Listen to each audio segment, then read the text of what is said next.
Testing 1, 2, 3. Mic check. Hey, BB, how are you? Welcome back yourselves. Loud and clear. But I said it with my thinker instead of my talker. Okay. Awesome. Glad you can hear me. Can you hear the music?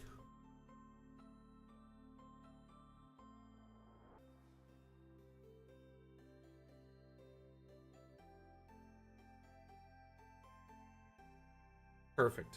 That's all that matters. Is that it's there, ever silently, haunting you. Okay. Perfect. Fantastic.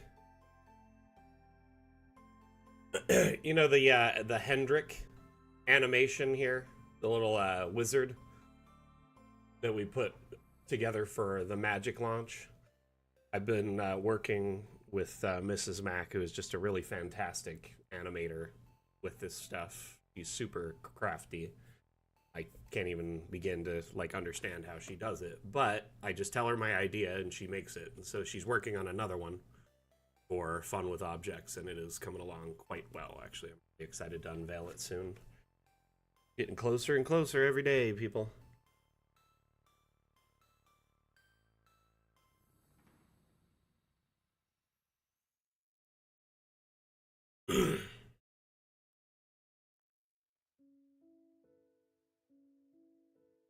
Uh-oh. Camera, why dost thou shun me? Oh. I left the lens cap on. Whoops. There we go.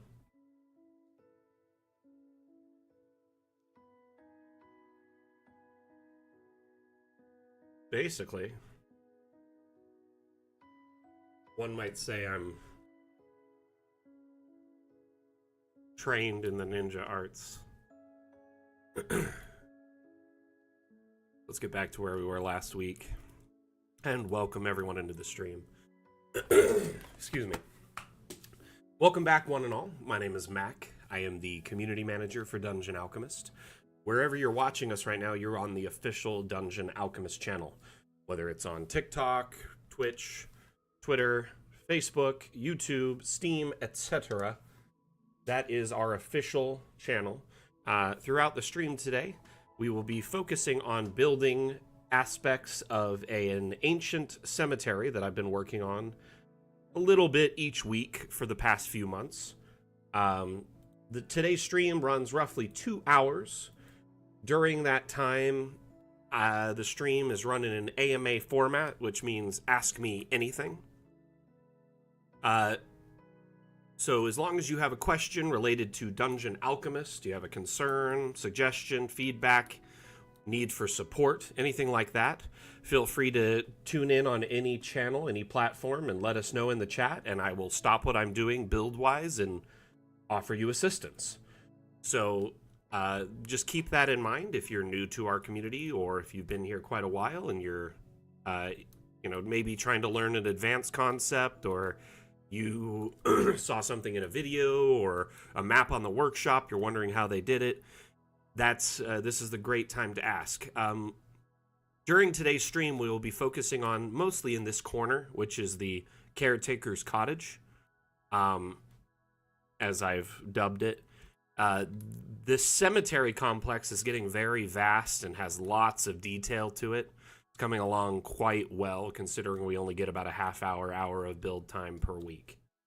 So welcome back, one and all. I appreciate you all being here. I just want to say welcome to all the chatters so far. We've got BB Stalker, Atlum, Mateus, TSU Cosmic, Oscar Rodriguez. Welcome, one and all. Oscar asks, hey Mac, how big is this map? It's 82 by 82. By the way, anybody at any time can check the size of their map by just going to the corner and hovering their mouse over it. And you can also resize the map if you wanted to at this point. But really unadvisable if it's a big map, because it takes a moment to add even like a square to it. because it would have to do 82 squares across that whole platform there. Anyway, so this map is quite large. It's developing as we go, and there's lots of little detail to it. For instance, this plot here is, the way I envision it in my mind, it's a private plot, probably for like royalty or a really well-to-do family. But it's like their various, family members, knights, people who've died in battle or old age, all buried and interned here. Here we kind of have medium kind of level graves, nothing too fancy. Here we have the entryway, which was kind of where we started on this map. Another thing I want to note is the map's built perpendicular to the grid, which I did as sort of a I don't know, a challenge to myself, if you will, to make sure this was difficult as could be for myself. When you're building, off the grid, everything kind of snaps where it wants to, so you have to override things and do a lot of stuff by hand. Here is a beautiful cathedral where they host the various funerals. It's got a 3-story bell tower that I built by hand. All around the funeral, the garden took an extensive amount of time, like a lot. It is quite a bit of detail in the garden and the paving and walkway and whatnot.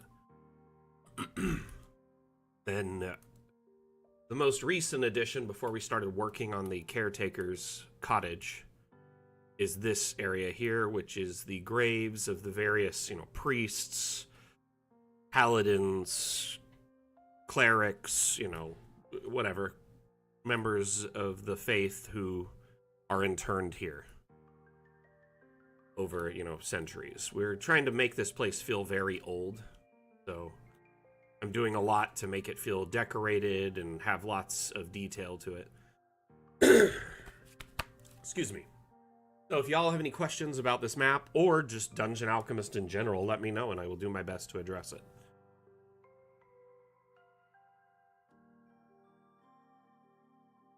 So I got a bit of a sore throat thing I've had going on, and it's just not getting better. Doing well, Mondu. How about yourself?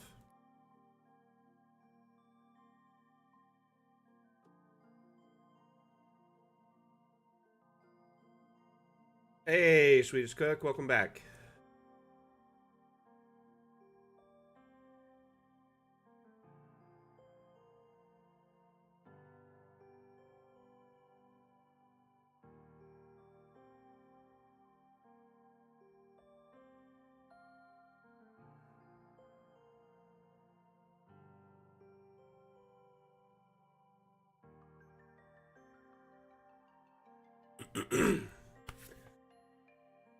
So I just think sometimes as a content creator, you can kind of hit your limit with your voice box. It kind of gets beat, and you really just need a couple of days to recuperate. And unfortunately, Saturday to Monday transition is, only a day. So but I'm going to have the next couple of days to kind of recuperate, so it won't be too bad. I may actually hold off on the office hour stream this coming Wednesday if I'm unable to talk still by Wednesday. So far in this house, we've built up a little kitchen area, a pantry, kind of storehouse.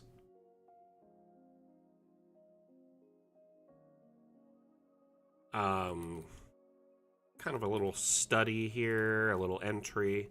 Been working on different aspects of this room, so I'm trying to make it feel more lived in, more, real. The decor really does help. I'm open to suggestions of other things too, if anyone's interested to give ideas. Hey, Ignacio on Facebook, thank you for the like. And also, Cornel, thank you for the follow on Twitch about 20 minutes ago, so just prior to us starting. I don't know if you're still around, but thank you.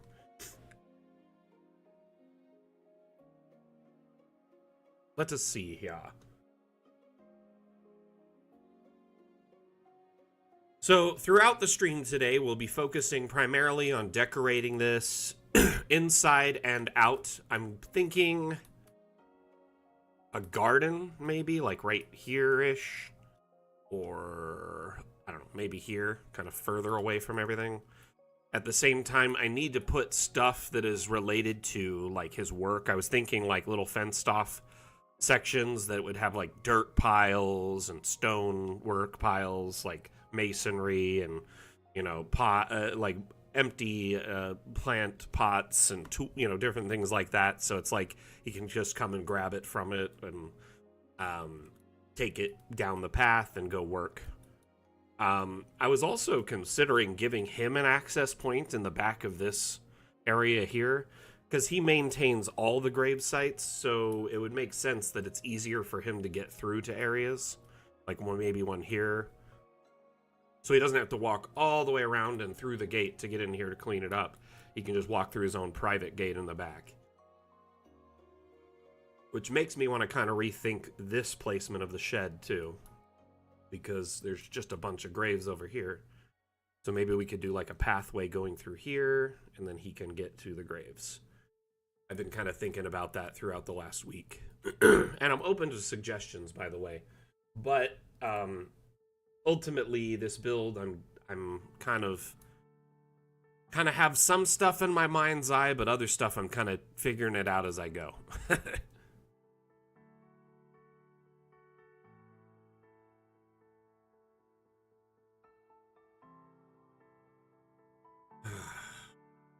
Man, that equatorial summer's gotta be awful.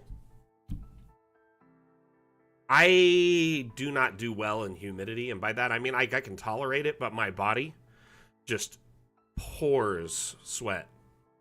And I have to stay very, very hydrated, or like I will be done for. I found this out when I was on vacation. And, oh my goodness. It was, I would not survive in an equatorial summer at all. Not built for it.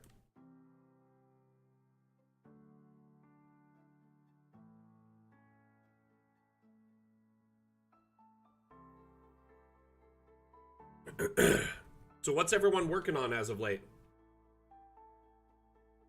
Eric, how you doing, buddy?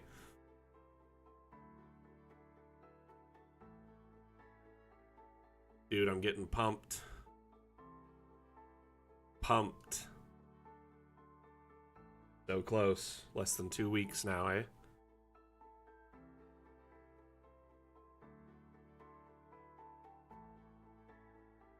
Nice. That's awesome. Glad to hear it. I'm really just kind of looking at this, trying to get inspiration at the moment, trying to think of what to do. I could do more around the study. Like, also this extra chair is kind of unnecessary. I don't need it. I could even shrink it. Make it a bit smaller, so it's not as like obtrusive. There. So I'm thinking like I need lighting, right? In different areas, either on the walls or lamps.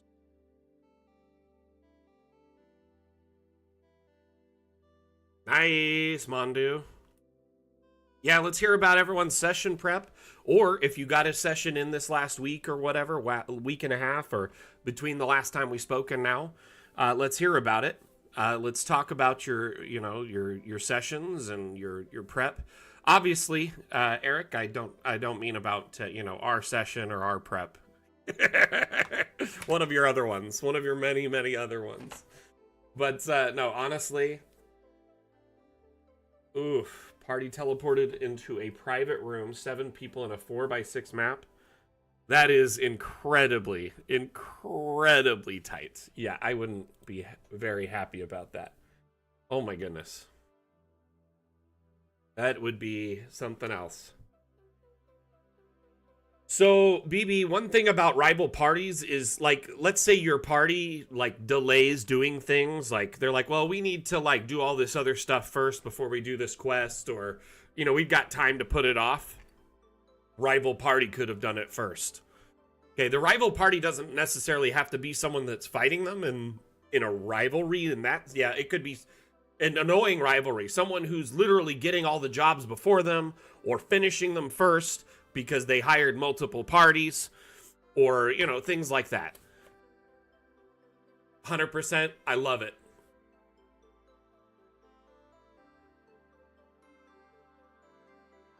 Players are currently grand hunting competition. That's cool. So you're doing like a big like hunting sort of like a grand hunt types thing where there's a bunch of people participating, looking for their quarry, and then what they get, if they bring it back, they get a prize or something. Nice, Ray. Let's see here. Quarrel, we've been running -5, -. Oh my gosh. Where are you at that's doing that? Why would, no?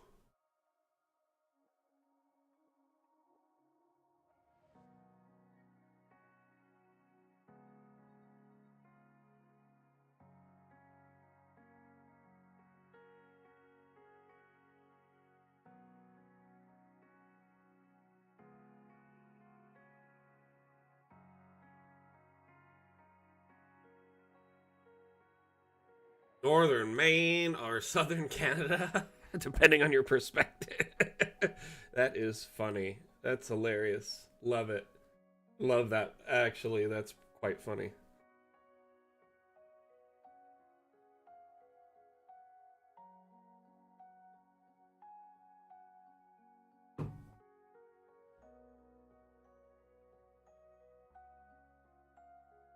Hey Bane, how you doing, buddy? Welcome back. Okay, so I think I'm gonna start with lighting. I think that's crucial here because I've definitely not got any, and so we need some. Let's start with the pantry here. I want a wall-mounted light, probably a lantern. Do love these ones. I'm gonna have to turn off collisions and rotate it though. Want to see how much that protrudes, if you will. Something like that.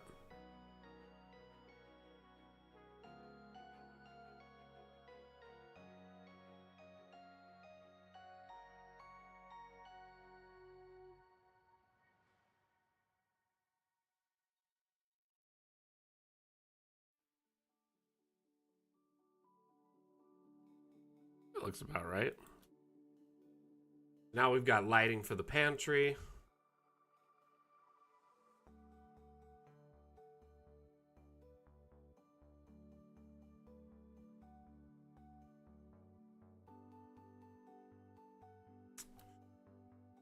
I don't know if I like this one anymore. It's driving me crazy. Try something else. Nice. Wish they would just snap where I want them to, instead of at the top of the friggin' wall. Like, what? Goodness. Nope. They're all gonna snap into a weird spot that isn't ideal for this build, so we're gonna have to do it by hand. I'm afraid that's the choice. Hey, cool. Cool. See, Eric. I was gonna tell you, dude, you need to see the group DM we have going on. You would be quite entertained.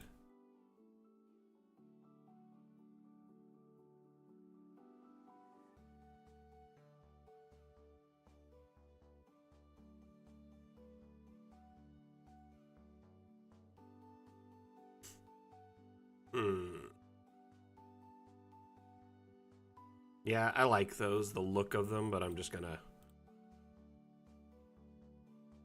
That won't work, so we'll disable the collisions. Pop one right here in the corner. Yep. Good. second one to match. And good. I really like these oil lamps. These look clean. Turn collisions on, see if we can pop a few. Building. One.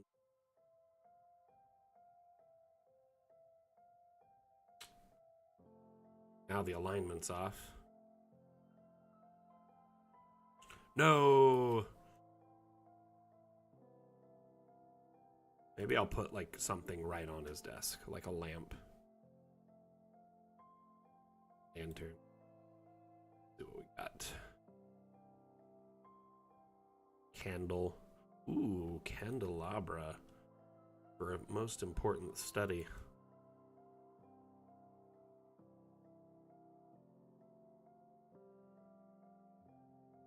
Laurel, I would definitely not want to take that winter. Like at all. When I start thinking about living in like other places, that seems terrifying to me. Like that kind of, oh my goodness, that would be so cold.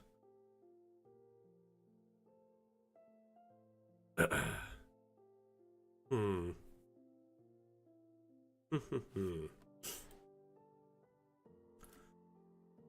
Let's see here.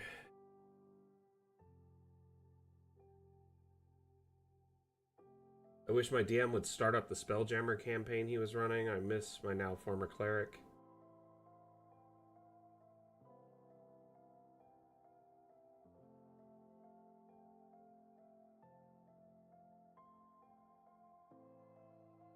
Volkari, you said you made an arcane dodgeball arena? Okay, tell me more about this. How did that work out? I'm trying to think of what to put over here. Maybe like another little prep area, or like a little shelf with some stuff on it. We have those little small shelves. Yeah. It's not my day. A little bit sleepy. There was some drag racing happening in the base behind my home, and I really picked like an amazing spot to live. That's what I'm looking for. I'll make these. Put like a, not that one particular, something like this.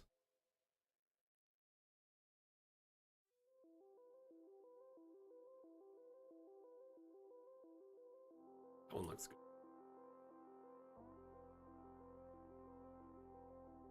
Hey, David Larson. Greetings and hallucinations. Isn't it salutations?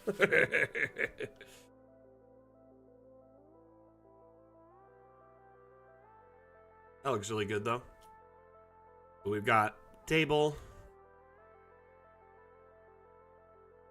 We've got, yeah, let's put some lighting over here of some sort. Some on the table. Candle. Or a lamp.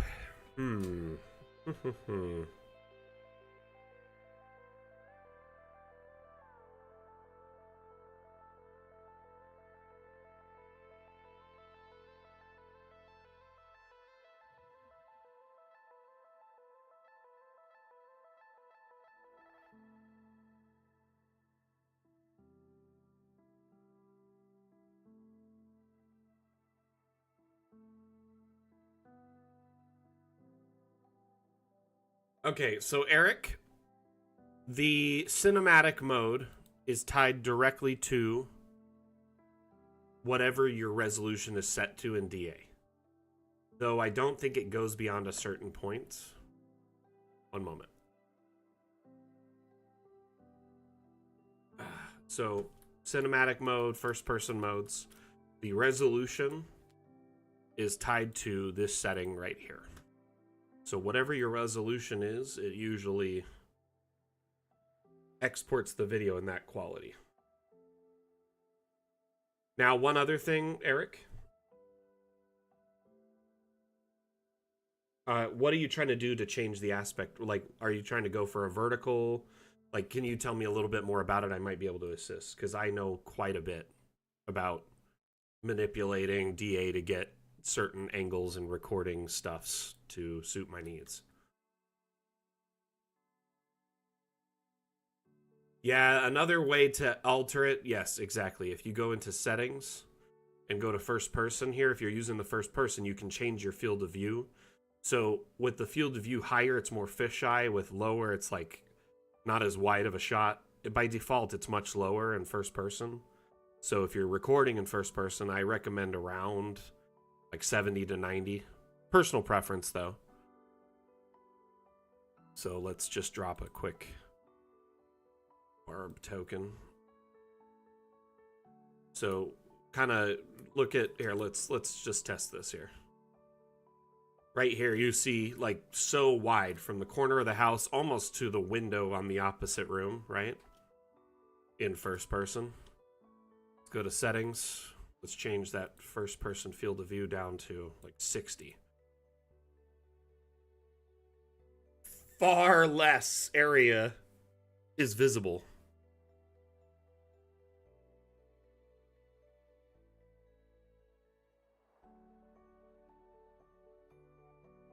Yeah, so what I do to do that, this is my workaround. Dungeon Alchemist works in vertical resolutions. So right now, I have a monitor to my side that's set up vertically. This is my weird workaround, and I'm sorry if this doesn't work for your situation, but I basically will jump DA from my main monitor to my vertical monitor, and then I record that, because it's like the TikTok, like short form vertical format, and it allows me to record stuff in a non-landscape. It's the portrait mode.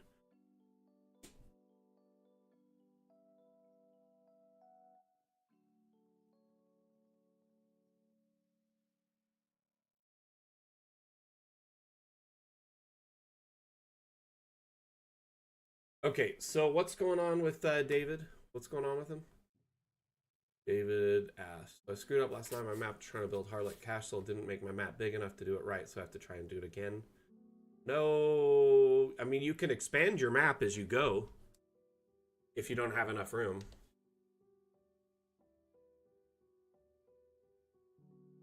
Yeah, you can. Okay, so with Windows, if you press, I believe it's Win Shift Arrow, you can jump the app from screen to screen. So I just jumped it across 3 screens. I'm not streaming my vertical monitor, so you can't really tell, but you can jump it to a vertical monitor and record on that. I actually begged the devs to allow it to have vertical resolutions because I wanted to record, you know, in portrait mode. So yeah, so if you only have one screen, that is a little tricky, Eric, I'm not gonna lie, but if you have a second screen you can plug in and set it up in a vertical format, that would be the clutch way to do it, in my opinion. But if you can't, yeah, flip your monitor vertical, set it in as vertical under Windows properties. Here, let me see if we can check that out. You go to display settings. Oh, popped up on another screen. So notice here, this is my monitor configuration. That's the vertical monitor that I have DA on right now, actually. This is the main monitor it's normally on. And then this is the monitor that's to the side that I usually like watch other stream chats on TikTok, Steam. Hi, hello, watching you. And then I have a screen above. Cool. So this screen right now is in a vertical portrait orientation. You can change the orientation right here in the bottom. Here, let me do something else really quick. Turn on that mouse highlighter. So you can change your from landscape to portrait. You can even do it on a landscape setting monitor. You don't have to flip the monitor. It'll just do it in the center of the screen. So it'll just record in the center of your screen, if I'm not mistaken. Anyway, long story short, you can make this work to your advantage. But yeah, 1080 by 1920 is like the standard kind of vertical format recording.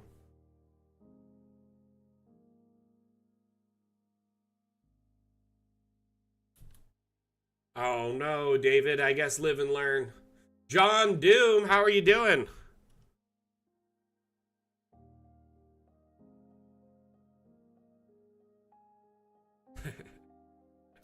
It's really him, John Dune. He's come to save the day.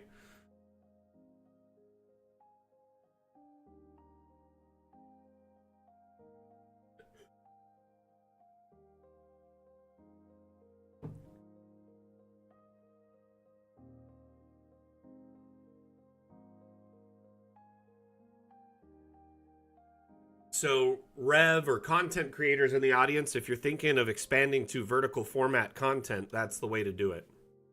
You quite literally just jump DA to a vertical format. Nice, John, nice.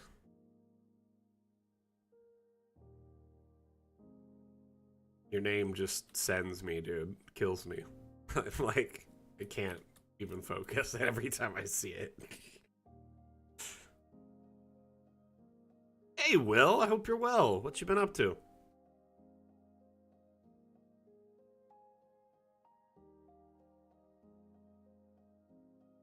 Okay, I'm feeling this is really good. Hey, Cronkler, that's a really good question.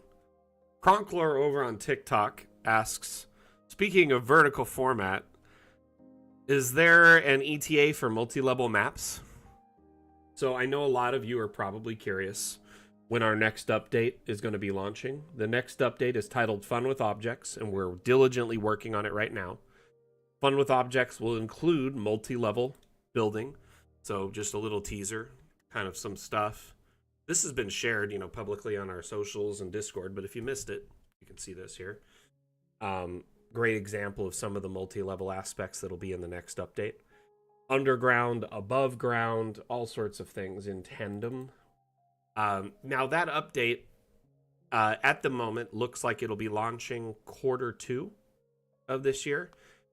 We were originally saying Q1, but some things that we feel need to be in this update have been brought up and addressed as a team, and we want to make sure that they're in it to make sure it's solid and works really well, So basically, at this juncture, it is definitely being worked on. Multi-level, for the most part, is pretty solid. The one thing that they're trying to finalize in multi-level that's essentially being worked on right now by our main lead devs is angled roofing. So, you see this flat roofing, that's nice and all, but I'm sure a lot of you want more options. They're also making some domed object roofs and different stuff like that you can put on top of different things to make it a little bit more immersive.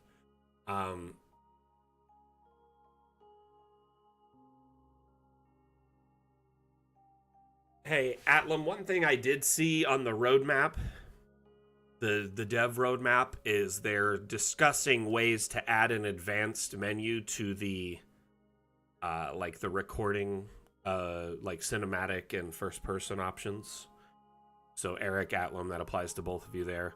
And what that might entail, I don't know, but I was hoping, things like bit rate, frame rate, resolution, kind of a few basic settings that you can jump into the menu with like a hotkey, maybe hide the UI, a few different things.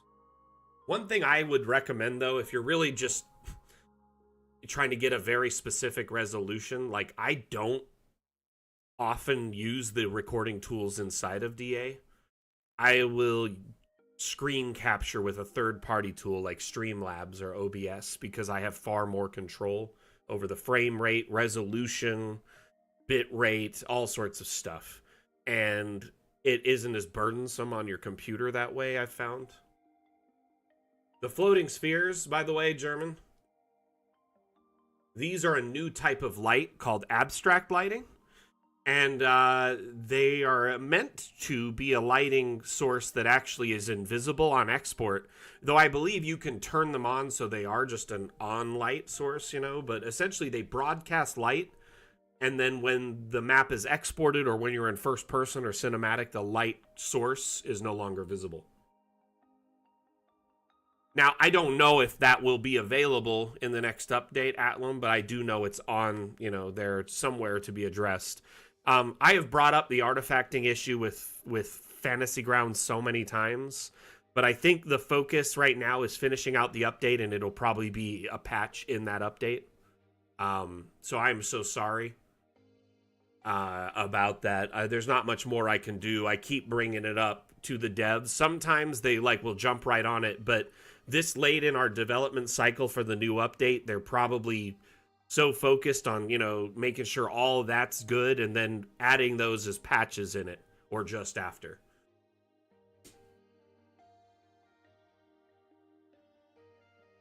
David, your map sounds really cool. Sounds very cool. So these lights essentially will be invisible. This housing will be invisible, but the light it broadcasts will be there still. So you'll still see the blue and orange light, but then the light itself will be gone.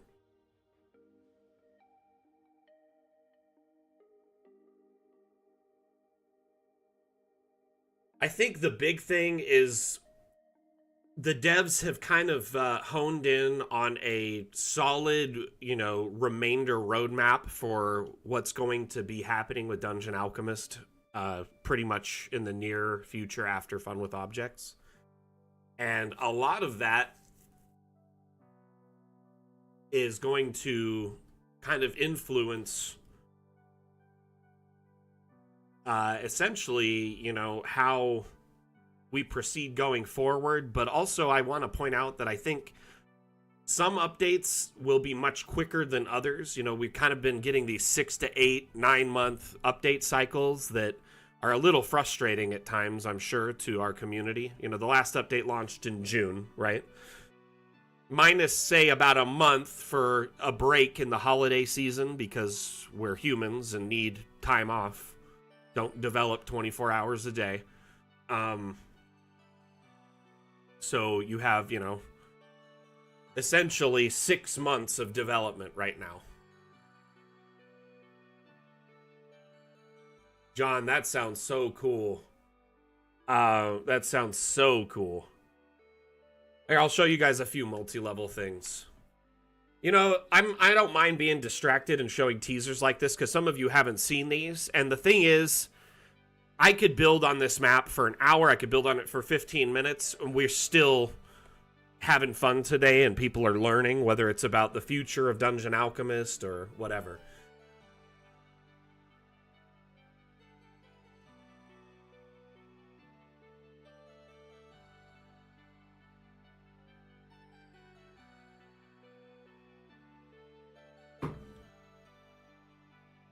How did I go into first person, John? That's a great question. To go into first person on any of your maps, you place a token.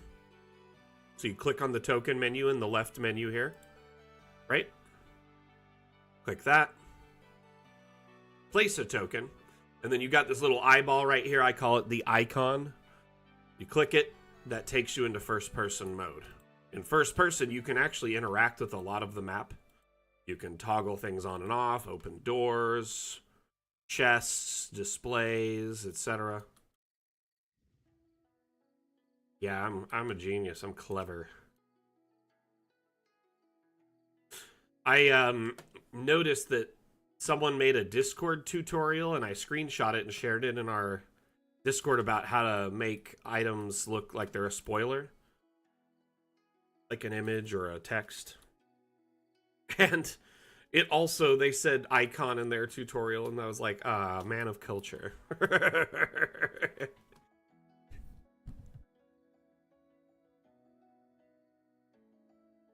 Anyway, in first person, you can take screenshots and you can record.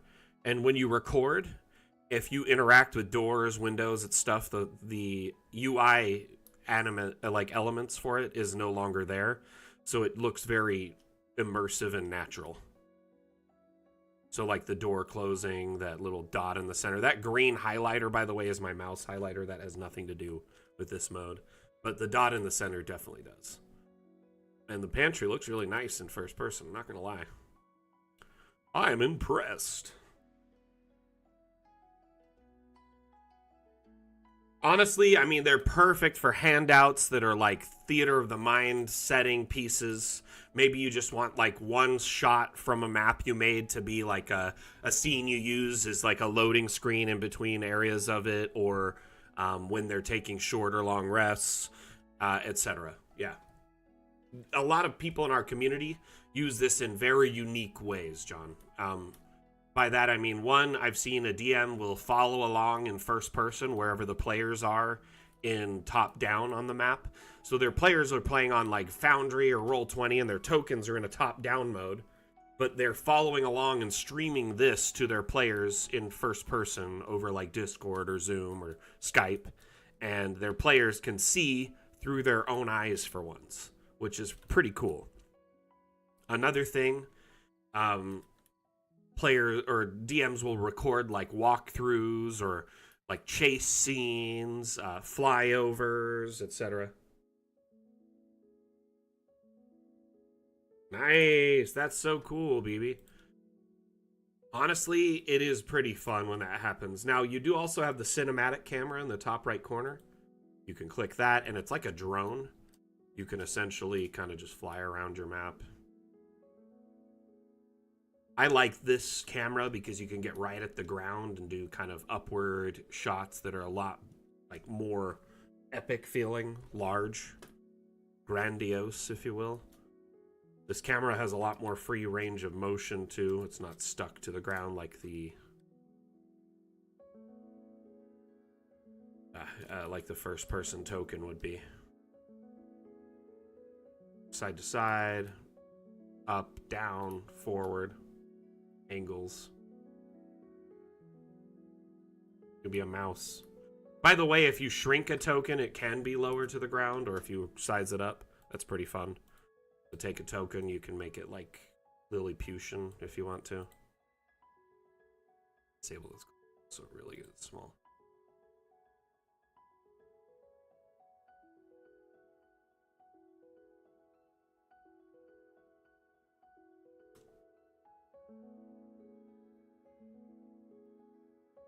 My favorite is doing like Titan views. I'm like a kaiju now. Crush!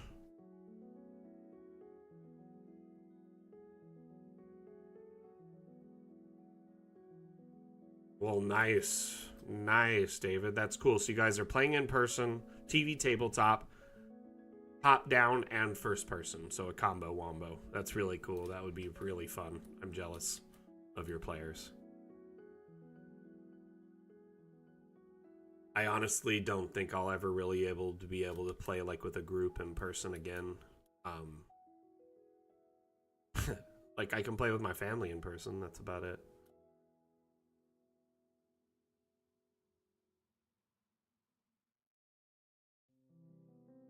Online play has gotten so much better and I'm kind of spoiled by it. That's part of it. But the other part is like most of my friends moved away from Vegas during the pandemic. And then we learned exactly how vulnerable my wife is to COVID and other things. So we just kind of take extra precautions now. Don't have many people around the house that much. We do have some close friends who are willing to, you know, take extra precautions and like tests before they come over and stuff like that. And I know that's kind of silly to ask people, but at the same time, it's like one of those things we have to be careful about. Hey, Jenna, welcome to the stream. My name is Mac. I'm the community manager for Dungeon Alchemist. If you have any questions, feel free to let us know. I'm walking around in a giant token right now, just kaijuing up the map.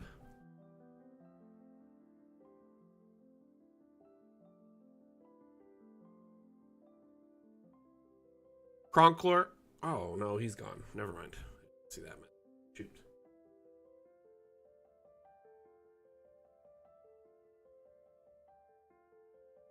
I don't know.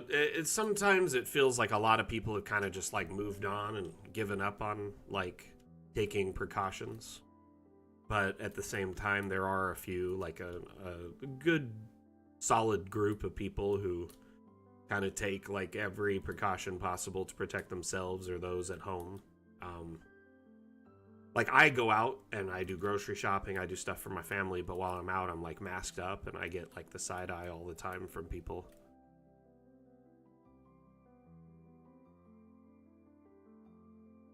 Five times a week, Dyson. Holy cow. How do you even keep it all together? So, Cronclore, what did you mean by those team profiles?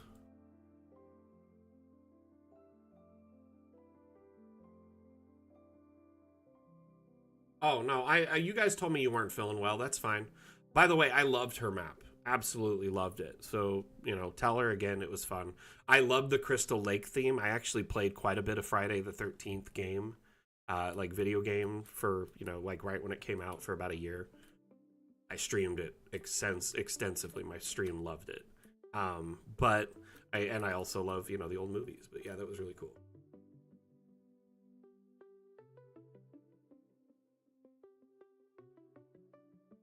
Cartographer, nice. What you working on a castle, bro? You're putting my builds to shame.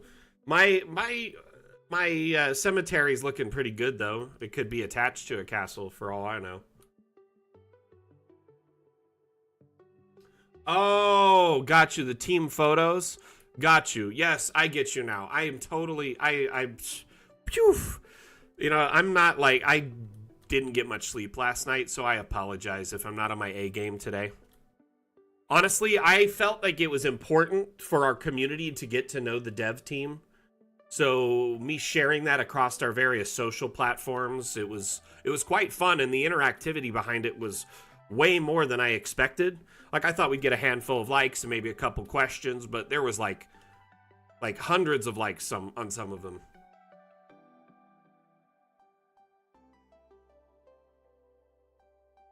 Nice. I'll have to take a closer look sometime.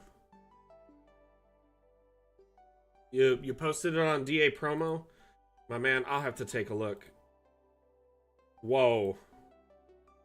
That is impressive.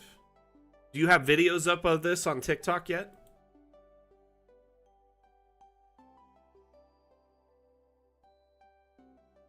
No? Oh. When you get some videos up of it, let me know. I'll definitely check it out and like great detail, but I will also try and tune into your VOD if I can. Sorry I missed your stream. Seems like on Monday or the days you're live, it's either I'm like focused on other projects or when I'm actually live. Oh, you didn't stream today? Well, when was it? I see a link here. Oh, it was the other day. There it was. Never mind. My bad. I'm misreading it here. It does look really cool. Here, I'll pull it up.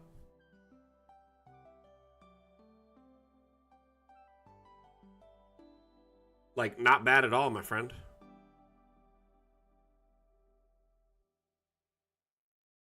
Honestly, though, Cronclore on TikTok, I agree, though. It was really nice to kind of get to know the devs on a personal level and understand them more or what they're working on and who's behind the, the screen. Because this company is, like, online, perpetually online and, like, remote, like, the whole team essentially works remote. You don't really get to know us other than myself here on the streams, And I felt it was a good idea to really introduce the rest of the team. After I did mine and saw such a positive response, I was like, we have to get everyone's pictures, get a little, description from everyone. And some of them were like, oh, I'm shy. But no, at the end of the day, it was well worth it. I think it was a good idea. Okay, I'm going to focus on building for a minute because I've been like trying to brainstorm what to do in this space. We've got rugs, we've got seating, we've got tables. We've got a little study. I might add something else here adjacent to the study, like an extra little table or something. I'm trying to fill in this space so it doesn't feel so empty. Ooh, we could do like a shelf of books. Let's turn on snapping. See where that snaps to. Do one big long bookshelf. Then that gets rid of the painting.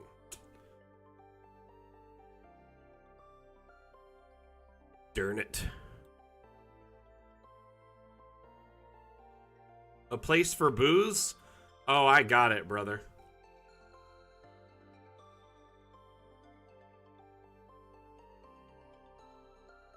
By the way, can I just say I appreciate everyone who's watching who is saying they still mask up and take extra precautions. Means the world to people like me and my family who have, an immunocompromised person in the family who can't, really take extra risks as much anymore. Um, honestly, when I see someone in the wild masking up, I always like give them like a little like nod or a wave, you know.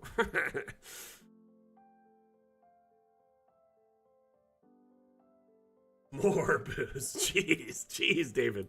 I think we got a reasonable supply here, but also you might have missed this. I guess that could be water. Could be water. Could be booze. You know what? I'll add just something over here. I don't go down to the strip much, Dyson, but where I am around and see people, you don't see it much.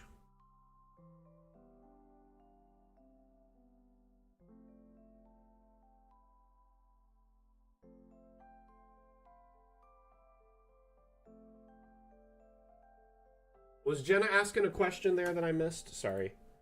Jenna Rose.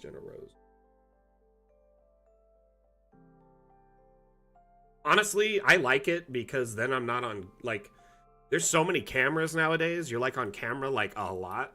Like, your privacy is kind of, like, constantly being, like, just jabbed at everywhere you go. And, so that's, like, one of the reasons I still use masks, but the other one is obvious, you know. Whatever, moving on. Needs a way to make more. Your NPCs are lushes. This is the caretaker's cabin for the property, right? So he's not necessarily. It might be a lush, I guess. See a lot of death. It might affect you weirdly, right? Also thinking like there needs to be these little kind of like portions where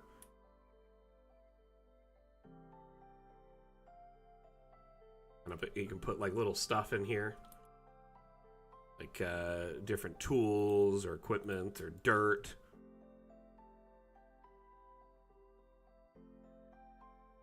Oh, gotcha. Sorry, Jenna. By the way, throughout the stream, these streams are AMA format, which means ask me anything. So if you have any questions related to Dungeon Alchemist, whether you need support, immediate support on a map you're building or an export or something like that, or you have questions about the future, maybe you have suggestions and feedback, let us know and we will do our best to address it. The best part of these streams is the real-time support. I'll drop whatever I'm doing to answer your questions and provide guidance.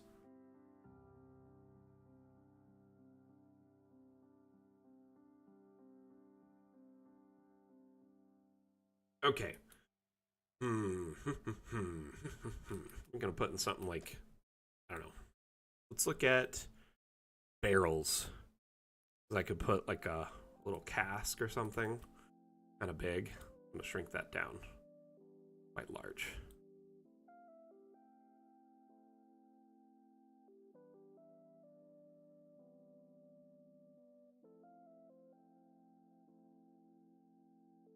But this ought to satiate, maybe satiate David. I don't know. Maybe not. Your NPCs are lushes. That's funny. Put a bucket of meat down there.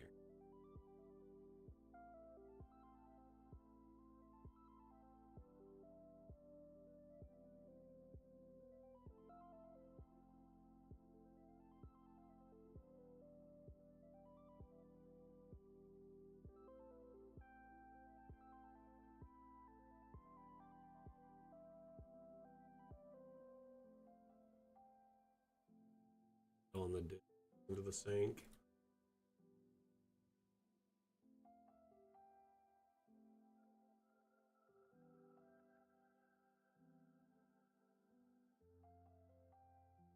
So sometimes the first person and the colliders don't necessarily get along because maybe the bridge and the edge of it and its colliders don't necessarily match where a footpath might be. They're not necessarily always optimized for first-person interaction, so it's a little bit of trial and error. If you have a token that falls off in an area and you know it's going to fall off, maybe add like some sort of invisible support or something else underneath, or extend the bridge or something so it won't. Or maybe jump a little bit at the end. something like that so you can avoid it. It is kind of tricky sometimes. My go-to would be probably like an abstract, because you can make it invisible by inserting a blank PNG into it. And that makes it invisible, but it could be just a little bit raised, like right at the end of the bridge, so you don't like fall off, and it acts like kind of a little bit of an invisible footpath. Been using DA for one-shots, a campaign, and now starting a second campaign. Nice, Jenna. That's awesome. Well, I'm glad to have you here on the stream. So you know quite a bit about DA, it would seem. Well, hopefully you'll learn something new today. That's the plan. We're going to get you. What can we put?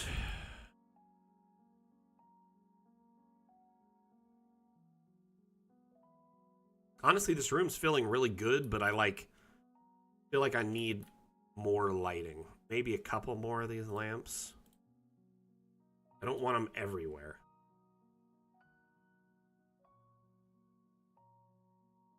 Put them in the bedroom.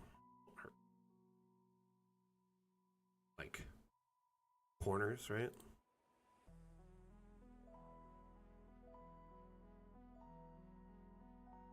Got a nice spread of light across the room. Well then, today is going to be awesome for you then. That right above the mirror, and it actually fits really nice.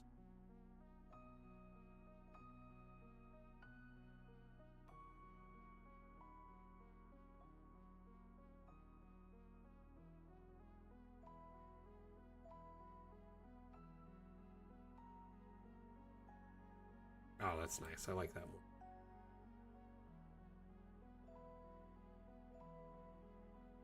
Oh my gosh. Yeah, there are lots of baths, but you don't like, yeah, they're kind of like not necessarily labeled the way you would assume, right?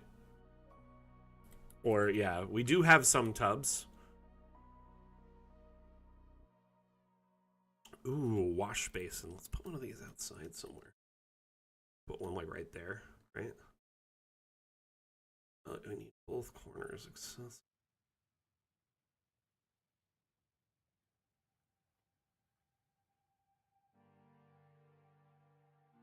You know what's a kind of neat trick you can do with these two?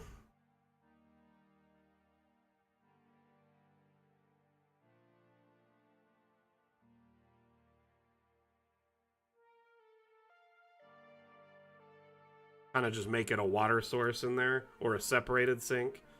But now you have like it's water.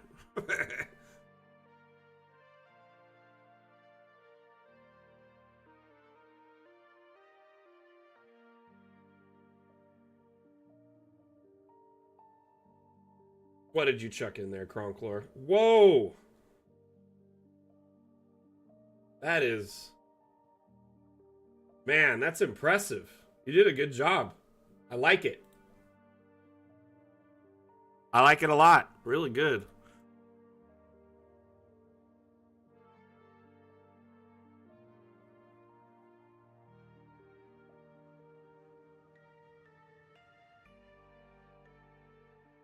Another thing you can do is cube. Slime cube, right? Got a gelatinous cube here. I'm gonna make it blue. Oh no, the water's underneath. This won't work. No. Never mind. That one's just the wrong shape. We might be able to find a water from the workshop to put in here. Water.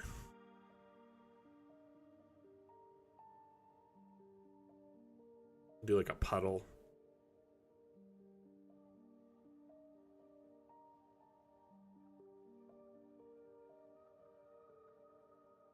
Yeah, abstract could work. Oh man. Cancel. How animated is it? Not too bad.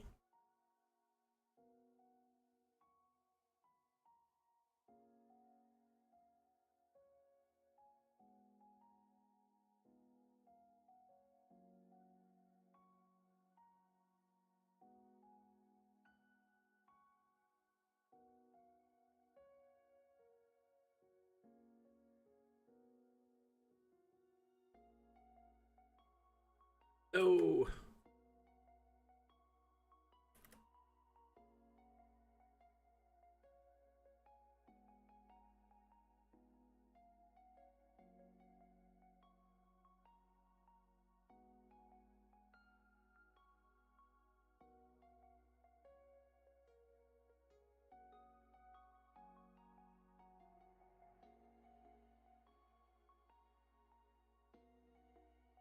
Hey, Primal. How you doing? Caillou, welcome, welcome.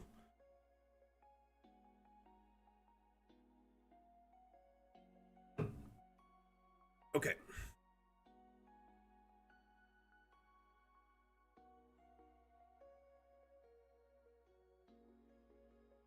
I don't know. I think that looks pretty good.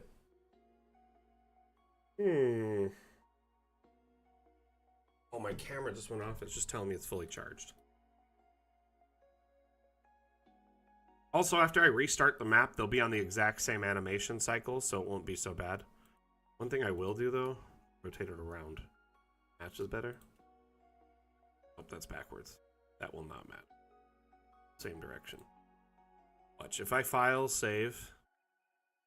I'll save twice. Let's just open up a new map really quick.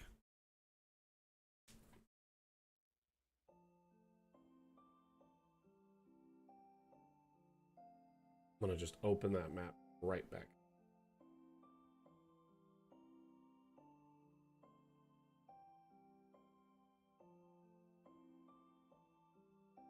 By the way, I was talking with the devs about their plans for Water Worlds, and they have some neat ideas for it.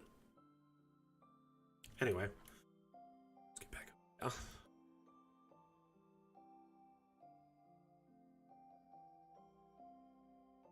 Now they're on the same animation cycle, at least. Should make it a little bit easier.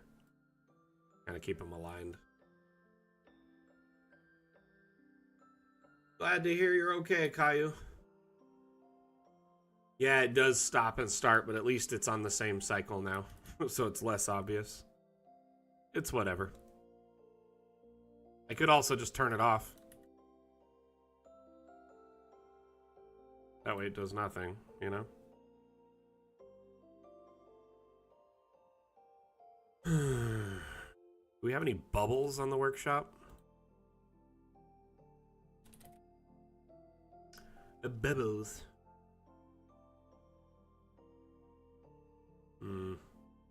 Might work. Let's see. Open more like foamy, kind of like frothy bubbles. No, that's too much. Too much.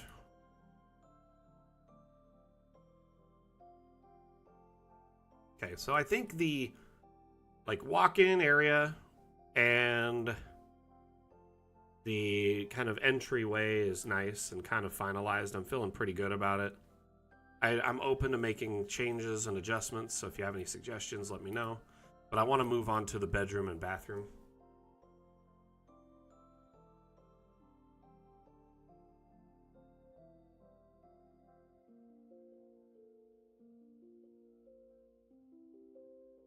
Considering some kind of like wardrobe closet type thing. A little bit of green.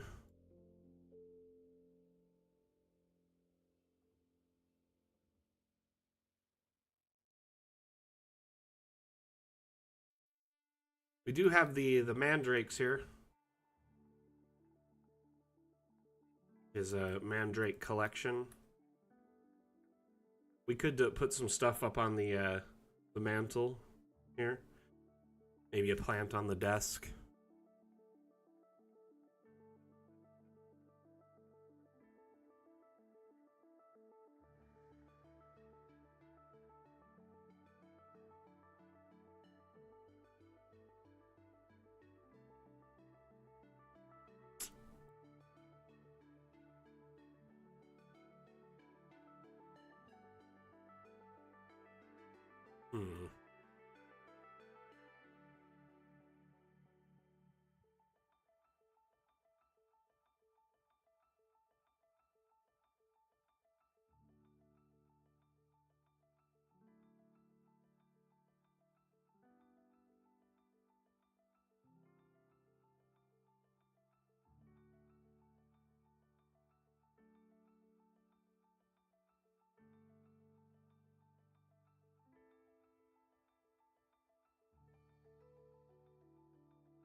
Oh, okay. So snowball. Let's try that. Kind of can look like bubbles if we shrink it down.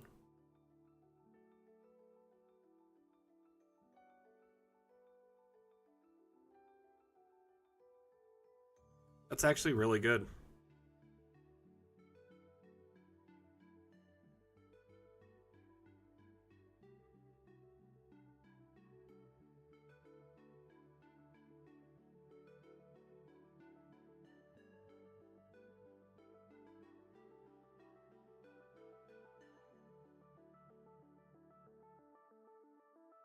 I have a sponge. Nope. Okay.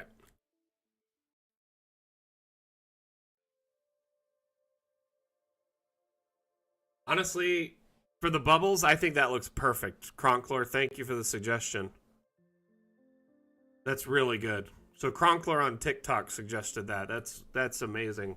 Never even considered it. Ooh, you know what we should put on the windowsill?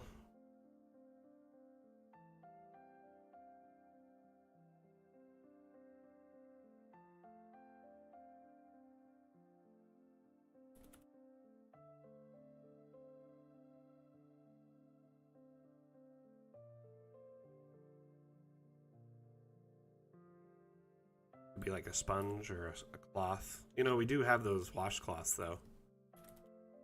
There's like I think it's under bathroom. I have a whole bunch of stuff we can add. Oh, not on this one. I know we have washcloths. It should be in there. Darn it.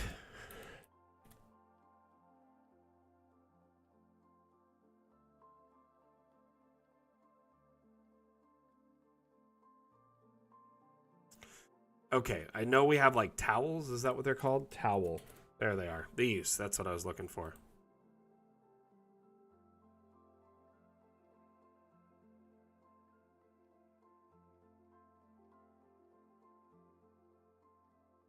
So we could put one of these folded cloths on the edge here. Shrink it down and raise it up. Change the color. Let's make it green. It's kind of hanging over the edge. Anamar, how you doing, buddy? Welcome, welcome. Hey, I appreciate you like volunteering to upload all of Danger Weasel's assets again. I sat down with them and we tried to come up with a solution, and I think it was a good one, but at the end of the day, it's not the best, you know? But I do appreciate you helping out. Put a pie in the window. Why not? Kind of frustrated it doesn't just clip to that automatically.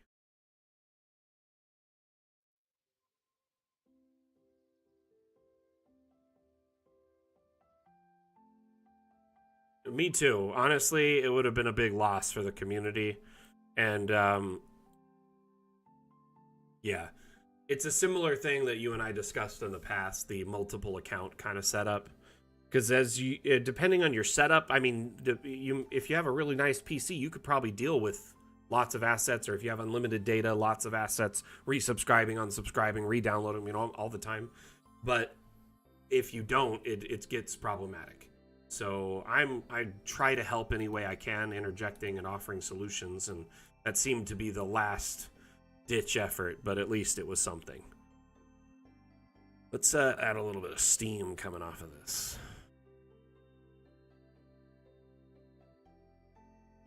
What I'm gonna do, bring in a trick for y'all to learn something cool. So these abstract objects are one of my favorite objects in Dungeon Alchemist, mainly because they're customizable. So I'm gonna put this down, and I'm going to place some of that steam on top of it, right? Let's not do steam. Let's do wispy white fog. That'll look good coming off of that pie in a moment. Okay.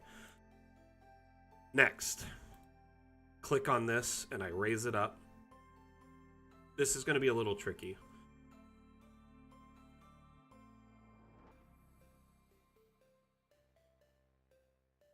Notice how all this steam comes with it? And the steam didn't resize with it, though. That's problematic. I thought it would. Okay, let's try this again. Just do a little blot in one little spot. So, stage 1. Raise it up. Notice how the smoke kind of moves with it, right? Shrink this down a little bit. Over here. And then the last thing I do is I'm going to insert a blank image into this bad boy. A blank PNG. And now there's like all that.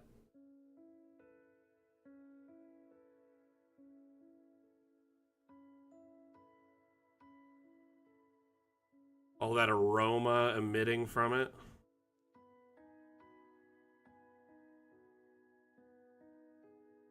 We'll have a drifter trying to steal my pies in no time. It's a little bit too much, though, I'm afraid. It did too much effect.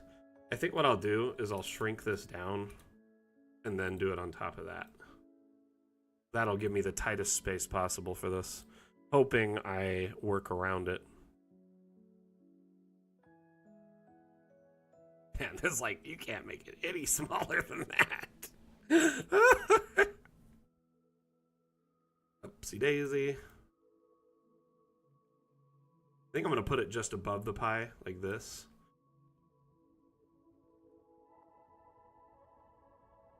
And then we'll make it invisible.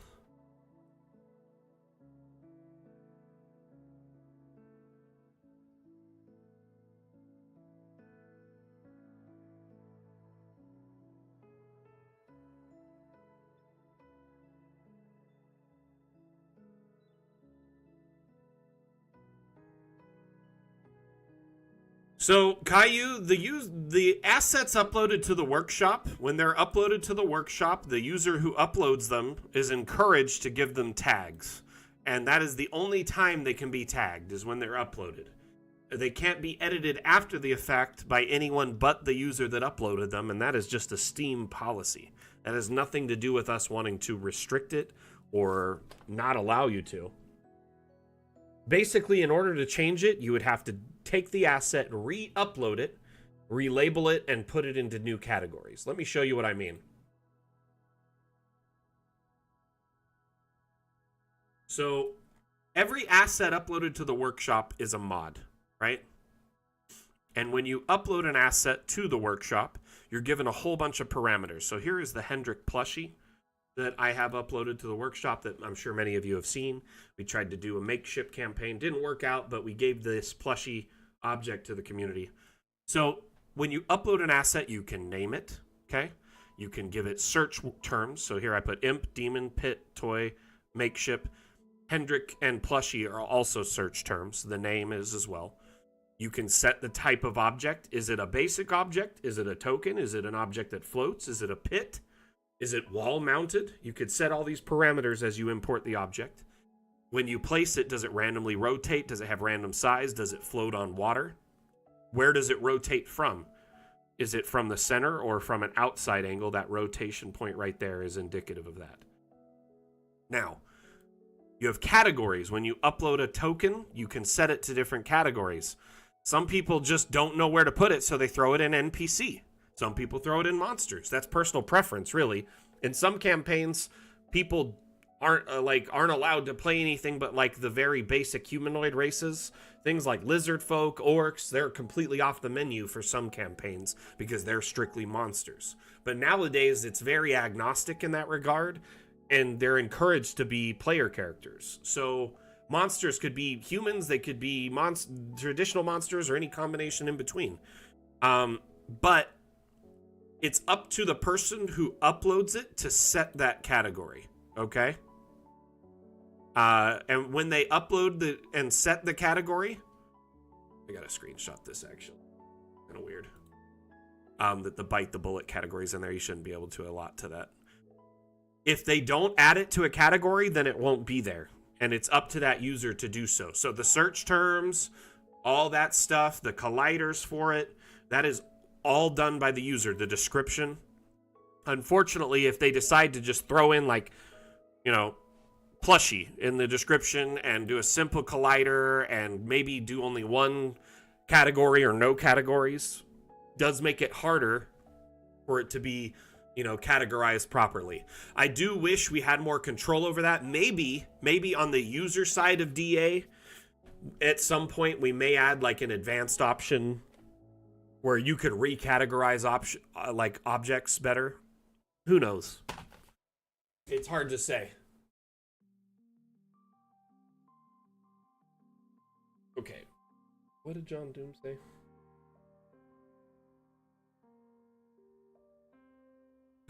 Yep, I do give the steamy content. Oh man, that pie looks delicious. Though I'm not sure if I'm going to keep the steam or not. We'll see. I do wish I could shrink it.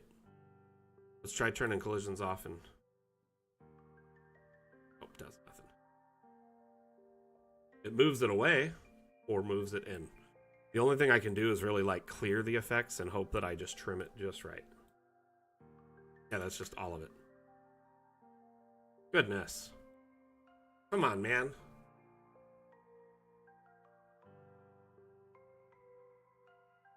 The pixels are based on how you export it. When you export, depending on the DPI you pick, that's how many pixels per inch.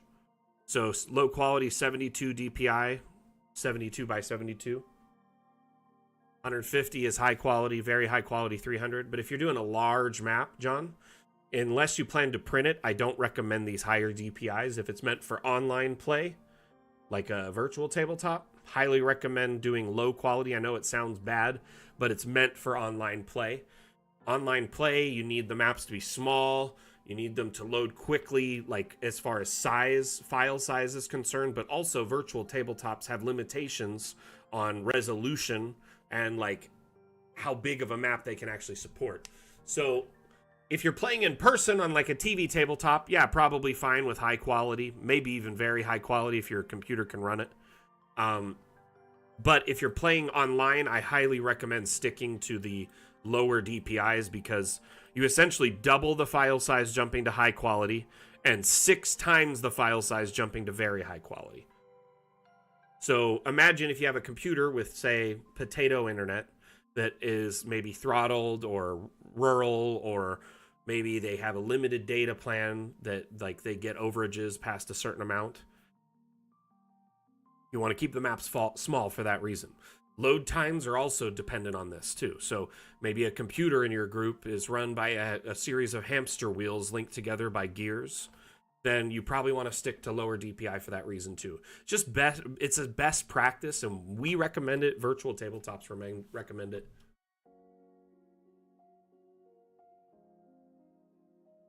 So one thing you can do to kind of force scaling to a degree, remember, you can, if you have a DA map that's say 100 by 100, in Foundry, instead of doing 5-foot squares, you can say do 2.5-foot squares, and that doubles the size of your map.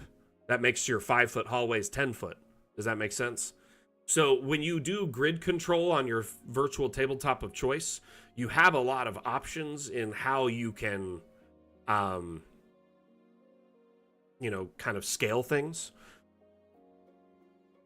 For instance, Donjon maps are actually 10-foot squares for their, like, you know, generated dungeon maps.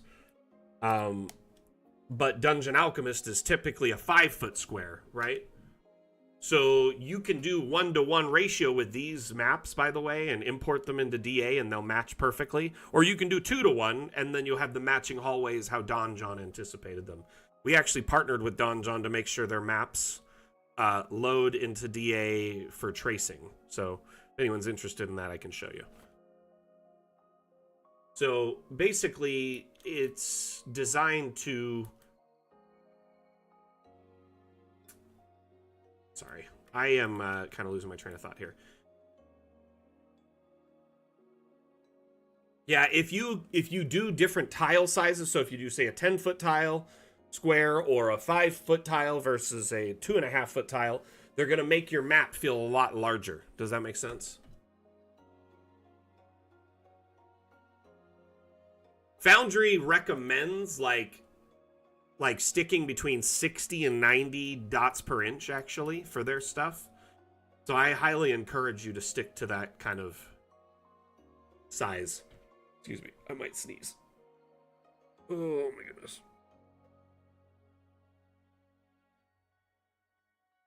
Can you all give me just one moment? I'll be right back.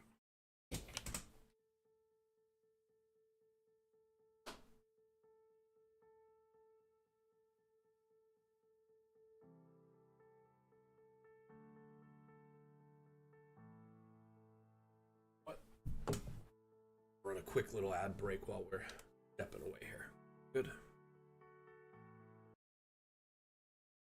Be a long ad break. Dungeon Alchemist is an AI-powered map-making application that allows... But can it... Dungeon Alchemist is an AI-powered map-making application that allows you to make amazing maps in just a few clicks. You can then easily print these maps and use them in your role-playing games. Or you can import them into your favorite VTT with walls and lights configured for you. Here's how it works. First, choose a terrain for your map. Then pick a theme. How about an old school crypt? Or maybe an abandoned mansion? Just start drawing rooms, and Dungeon Alchemist will place all the walls, floors, doors, objects, and lights for you. Each new room is generated on the fly and is completely unique. Yeah, we do all the grunt work for you, so you can focus on creating. Changed your mind? No problem. Swap out the theme of an entire room with a single click. Is it a garden? Nope, it's a hovel. And now it's a tent. Everything in Dungeon Alchemist can be adjusted. Release your interior decorator and go wild. Recolor potions. Mess with the light. Set the house ablaze. In Dungeon Alchemist, you are the artist. Bring in your own content and really personalize your world. Dungeon Alchemist comes with thousands of unique assets, each lovingly crafted to suit your adventuring needs. Create a glowing mushroom forest. Light up your abandoned temple, or stuff your room to the brim with pillows. Build an entire world in seconds and reshape reality to your heart's content. Once you're happy, bring your world to life and explore your map through your player's eyes.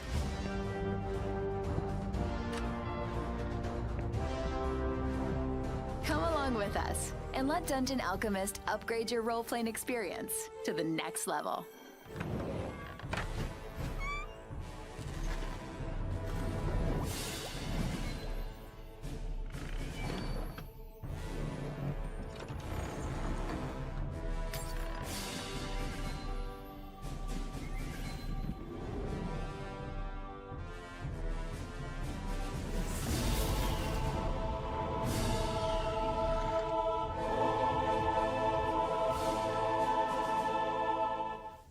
Dungeon Alchemist cannot be held responsible for any bodily harm, injury, loss of limb or loved ones, poisoning, curses, level drain, elongated limbs or toenails, death or undeath your players may experience from their character's use of this product.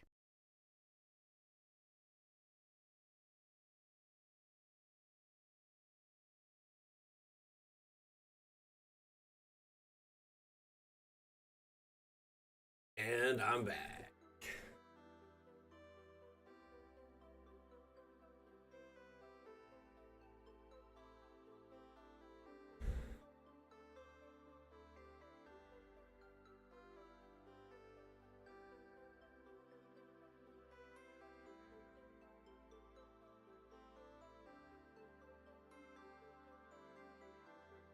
To track initiative in DA, I mean, it's not really meant for gameplay, so it's going to be a bit of a struggle out the gate, I'll be honest with you, my friend.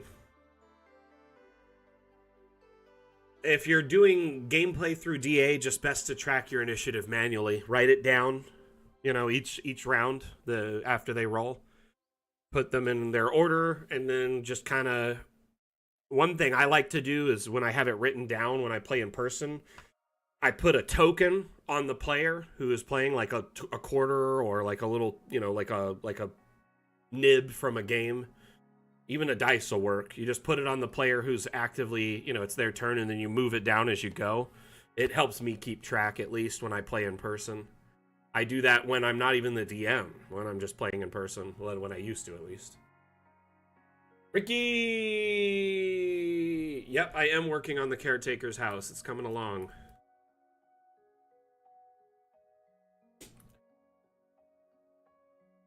What was that? Got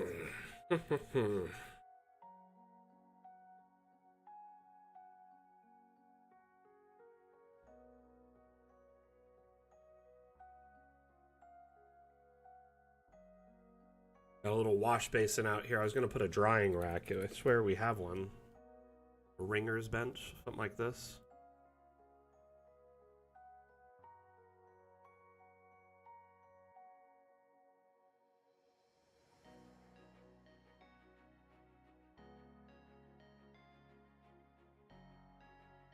Yeah, the connected poles would work really good.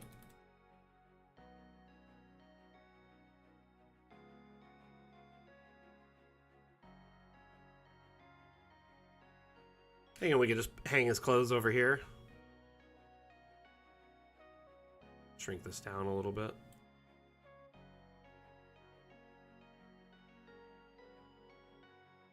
Little drying rack over in the corner for him.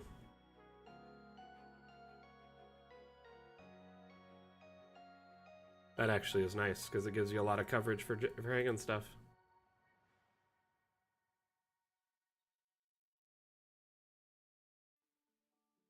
Hey, Fenrir, how you doing? Welcome, welcome. How is Germany today? How is Deutschland?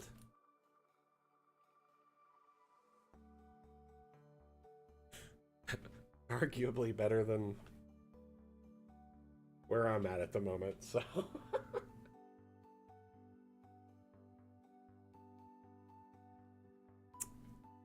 Anyway. Hey, Houston Beer and Pretzel. I love your name, by the way. It just makes me want to sit down at a bar and relax. Okay, so we've got a wardrobe here, and that reminded me of cleaning clothes. That's why I got sidetracked. Sorry about that. Let's look in clothing. I wonder what I have that I can put in here.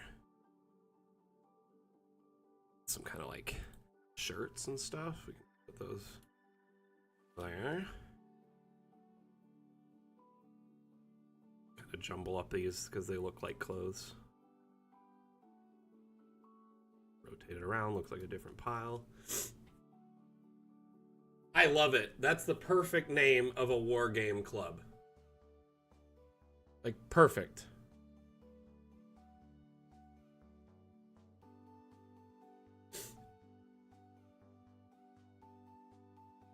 Centimar, do I have any objects that you don't yet? What do you mean by that? Like development objects that are stuff like from the upcoming update?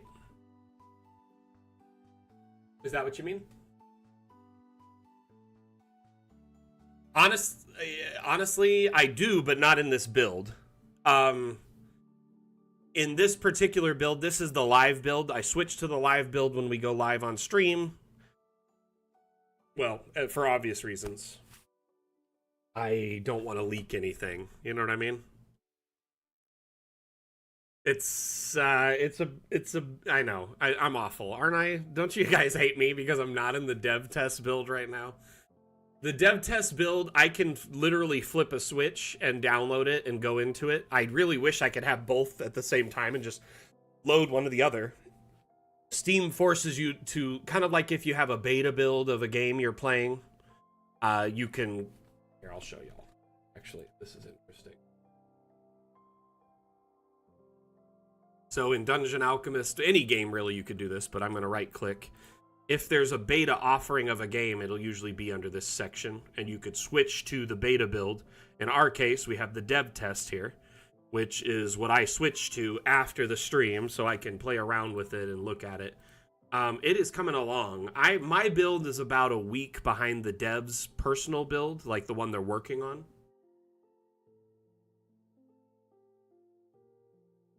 Hey, Polaris.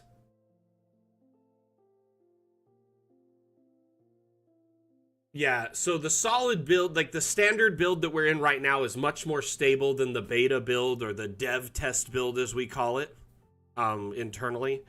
And it crashes a lot. If I was streaming on this one, we would have crashed like 50 times, guaranteed. Not, well, maybe not 50, like maybe 15. A lot. It basically is for testing purposes only, and I try to, get used to the build before we go live so I'm familiar with it and I can speak to it more. Soon I will be able to share more from this build, like very soon, as it's more up to date and it's got a lot of neat stuff in it. I've been kind of just playing with it, getting familiar with it, and I have a few written down, like, ideas of things to share. Do we have an estimated date, Caillou? Quarter two, buddy. Will doors ever be reversible? I want to be able to flip them so there are hinges on either side. I got you. I know you can reverse the way the door goes, so it enters or opens one way or opens the other, but you can't flip, so it opens instead of, this way, it opens this way, right? So I do know the devs are looking into ways to address that. And I think one thing they're looking into with Fun with Objects is freestanding doors, which I think will give a lot more control because they'll act more like an object than they will traditional doors, where doors have to be attached to walls. Freestanding doors will not. And windows, yes, I believe that's part of the package as well, but we were just addressing doors at the moment. So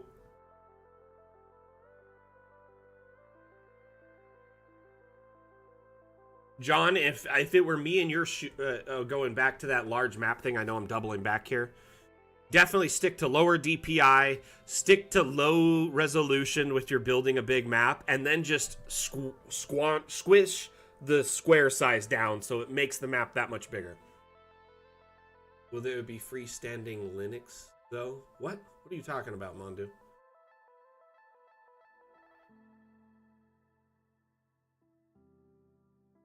Freestanding Windows. I get it. There's no freestanding Macs, so. But if I wanted to, I could, I guess, just click dev test.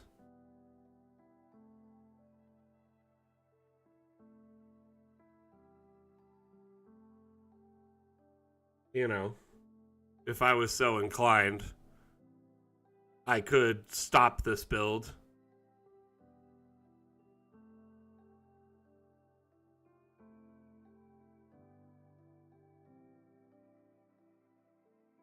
I know, I jump a lot. I'm reading chat on a window here, and it's long. It's like the last 10 minutes of chat, and I just realized that I didn't kind of finish my thought there with John, so I wanted to jump back and answer it. My brain is a mysterious and interesting place, BB. I often wonder if I have, some mysteriously undiagnosed level of ADHD or something to that degree. I know I don't, but I do. I'm just going to show something, I guess. We'll show something.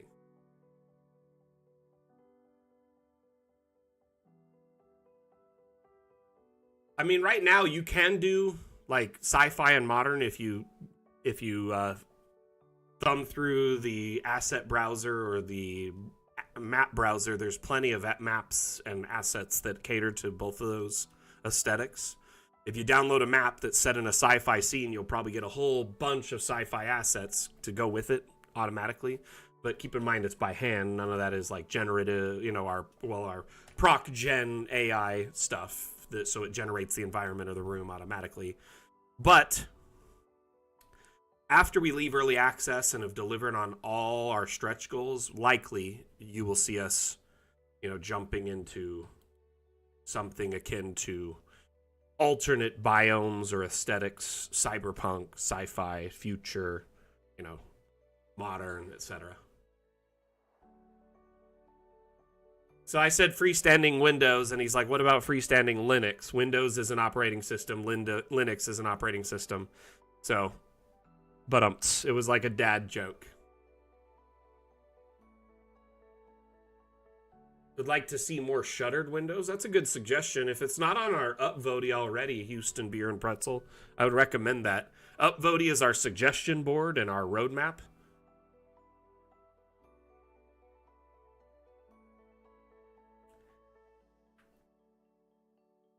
No, it's not loading.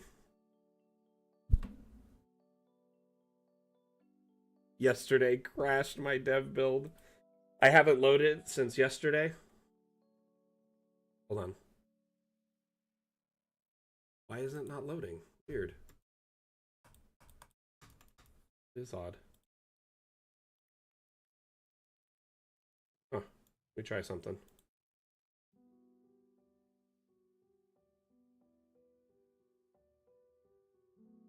It's weird. Sometimes it works, sometimes it doesn't. I guess we won't get to see anything.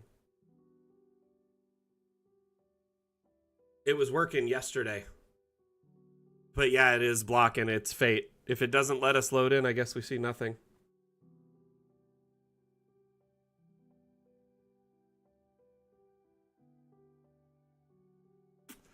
So this is bad. It should show the little loading symbol.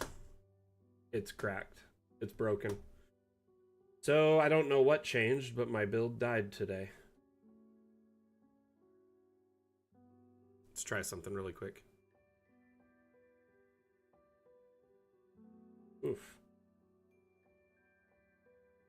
My computer is not happy. There we go.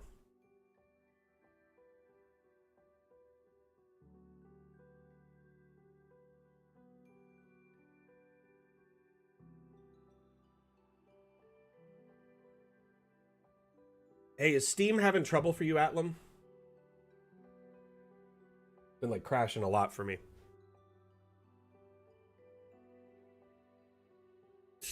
That would be hilarious. It was working earlier. That's why it's crazy. I don't know what changed. Like literally, I was on the dev test 20 minutes before the stream messing around. Validated. That's no bueno, my friends. It looks like it was not destined to be. I'm sorry for wasting so much time.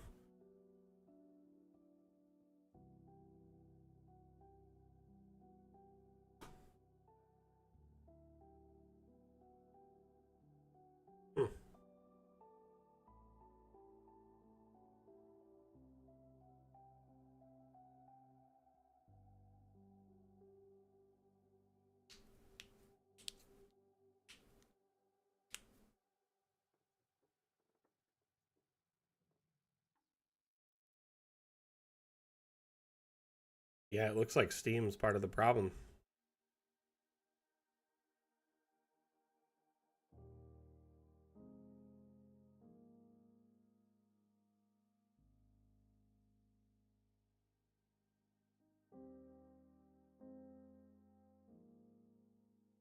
Sorry for this delay.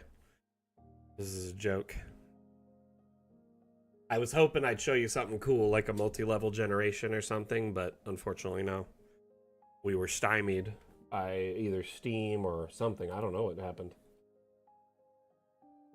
Guess I can show you like a video of something in the next update. I think this is one of the coolest tools we're adding in the next update. It's the custom object brush. So you essentially can select any object and turn it into a brush at will. And that means objects from the workshop too. So this will speed up placing objects by hand tremendously, especially if you need a massive amount of them. The problem is when I'm in the build, it crashes so much I can't really film. You know what I mean? I'll be like trying to generate a second floor and it crashes. I'll be underground walking in first person, crashes. Like I can't ever do anything to film substance. You know what I mean? It's not that stable right now, and that's the problem.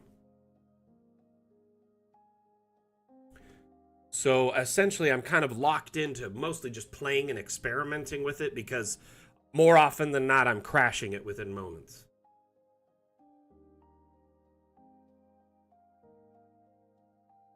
And that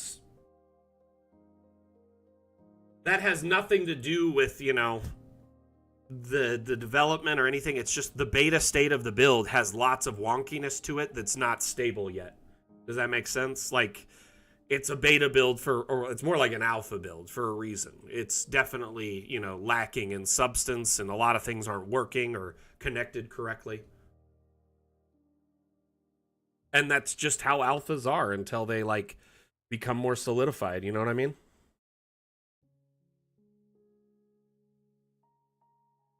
This right here is one of the things I'm most excited for in the next update. Undo, stop it. I'm going to get you with the newspaper if you don't knock it off.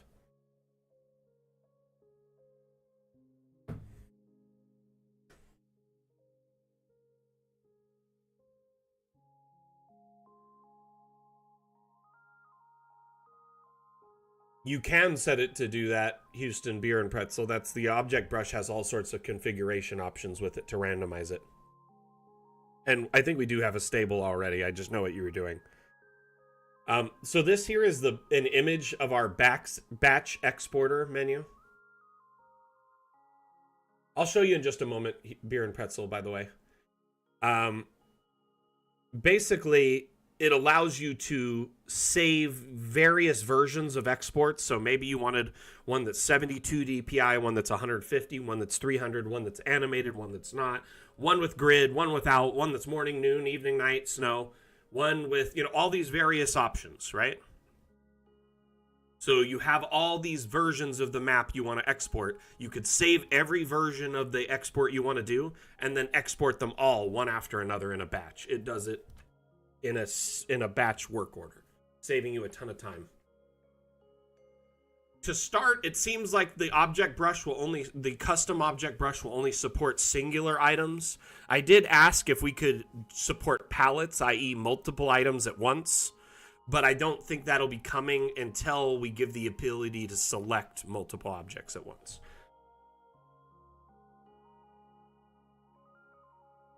So for most map makers, I know a lot of DMs will export like a snow version, morning, night, maybe an animated, non-animated, just so they have them all. Okay, back into the map. What was object brush? Let me show you something about the object brush really quick. So when you're in the object brush currently, if you click on this, you got all these different options. You could scatter, kind of put them in order, circular, custom, like a line, size, density. But if you click on this little hamburger menu, yes, that's what they're called, you've got rotation, scaling, and scaling average. So this allows you to kind of customize the scaling and rotation of an object. So with trees, for instance, which is the example you were asking about, right? If we set the scale average to be basic, they'll all be roughly the smaller. If we set them all over the place high, then they'll be kind of random. Scaling randomness, also, you could set this up very high. So they're just like completely insane sized trees for old growth. Bring that down, but it still mixes in small and big. You could do this right now in the current object brush.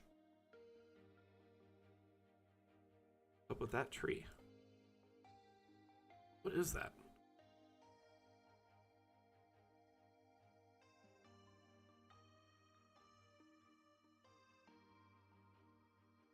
Like there's a tree in the ground? Huh. Weird.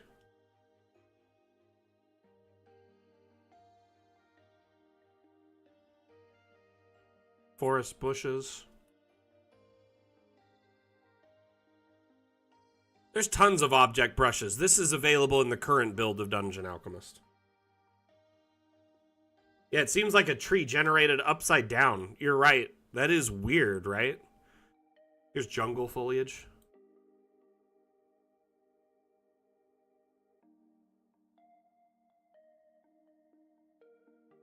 Mrs. Max making me banana nut chocolate chip muffins. Oh, there's hamburger buttons in almost every like a lot of different menus in DA have hamburger buttons, and the hamburger is like an advanced menu when you're in it. So let's go to like lighting, for instance. We've got the hamburger right here. Instead of just morning, you know, evening, night, afternoon, you have a whole slew of options. Let's make this a very weird, kind of creepy cemetery. Changing the light can drastically change the mood of a map in moments. You can rotate the light's position, change the time of day roughly, and the brightness intensity. Make it purple instead. Oh man, this cemetery looks dope when it's purple. The lighting menu is one of the most powerful tools in Dungeon Alchemist. But anywhere you see one of these hamburger menus, use them to your advantage. Because more often than not, there's some hidden tools behind it that can expand what you can do in DA.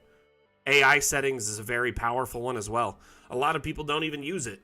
When you're generating a room, you can kind of guide the AI even further than just the room type. So maybe you just want to generate an alley, but you don't want any objects. You just want the floor, which happens to look like a road when you do that, right?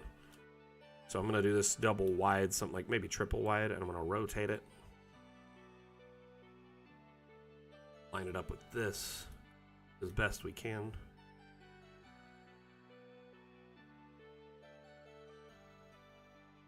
And then, actually, I'm going to extend this all the way to the map just to prove a point.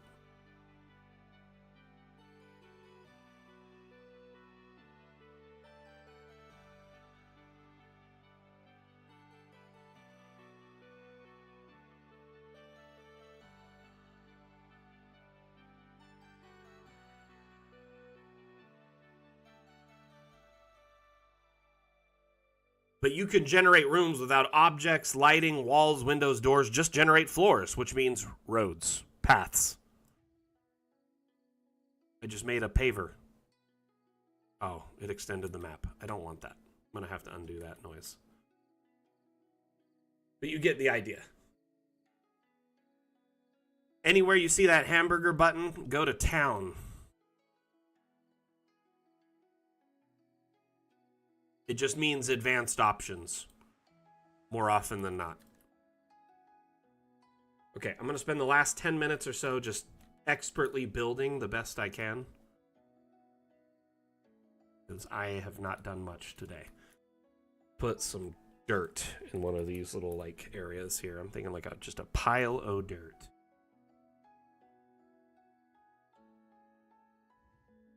This is like where he comes to get extra dirt for his projects around the yard, right? Or we could just put a ton of dirt there. It probably needs the most. Yeah, I don't know. Cemeteries have a lot of dirt, don't they?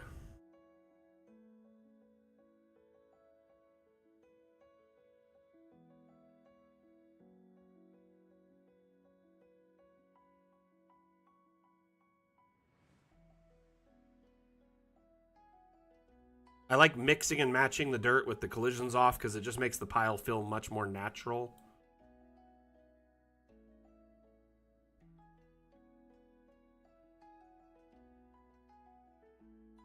That looks pretty good, don't you think? So I'm thinking here, maybe a wheelbarrow, something like that.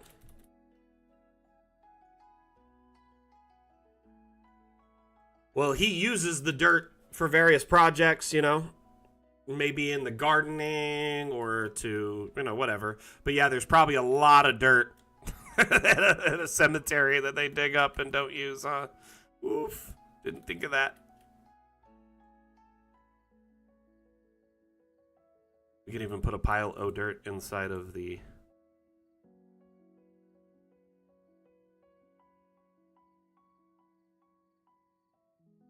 Graveyard dirt for sale, barely used. Oof. Sounds a little morbid.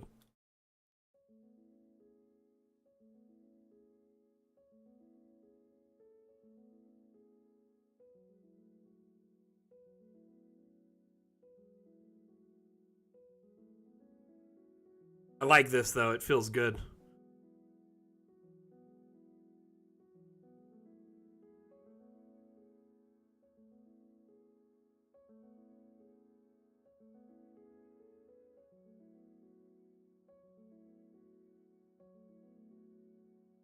What other things should I put in his house? I'm trying to like think of stuff to put in here.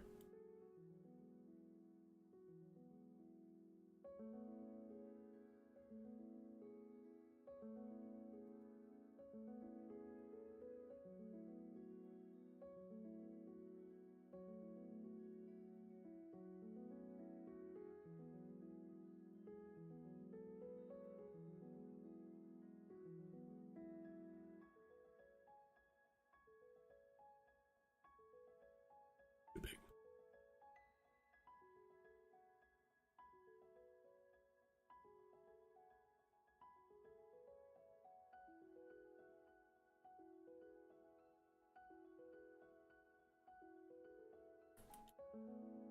No. Where did I type?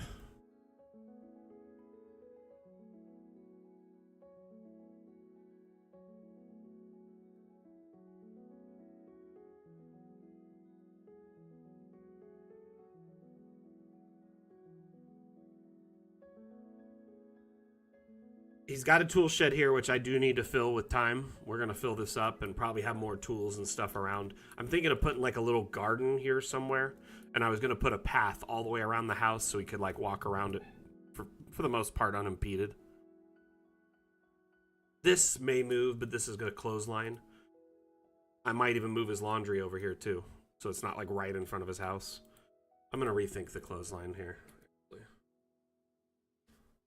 A lemon tree, a wash tub outside. I mean, I would prefer it outside instead of inside.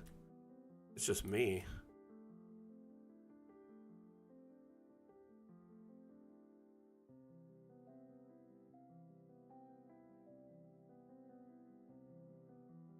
Yep, I do. Do have the wash tub. Thank you. Oh, you were saying it like not like what questioning me. You were saying put one out. Got it. I get it now.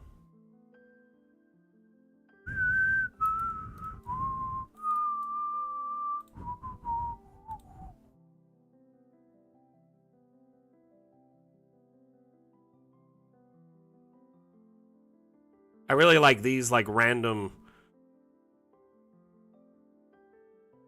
cloths from Sack because we could just add a color to them.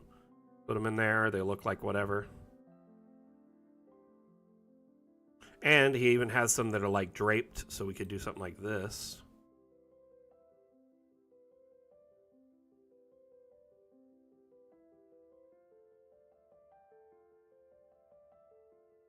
No! No! Collider, why do you curse me?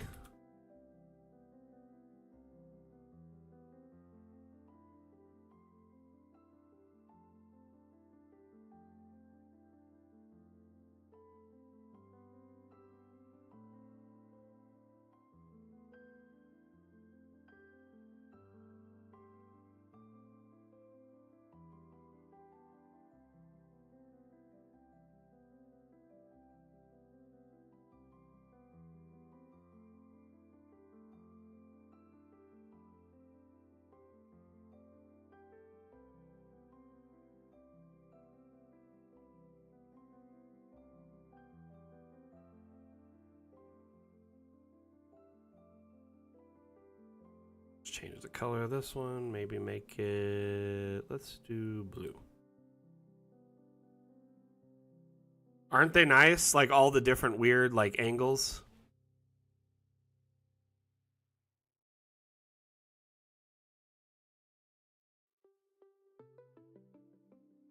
You just like squanch a bunch of them on top. Oh, they're great. The Collider's a little tricky on them, but they're great otherwise. I think they're amazing. Okay, so we got the laundry space. I'm thinking I want a walkway between here to the house that kind of is like nice and like curvy. So it's like doo-doo-doo-doo-doo-doo, like kind of a snaked pathway. And then I also kind of want a pathway going here and a pathway going off to this side. There's going to be a garden, his shed, some other stuff.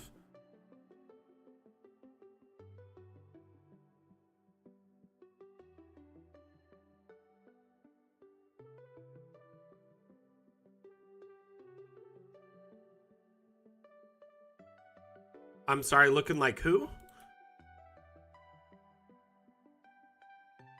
Are these someone from a show? I'm not familiar with that, Ricky. I was holding shift and it didn't duplicate. That was depressing. Oh, you know what? You're right, Rocky Horror.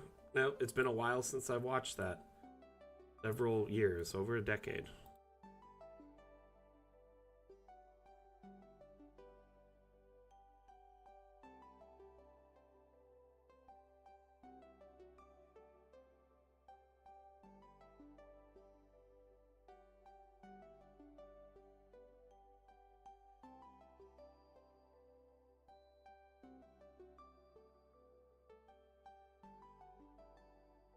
Yep.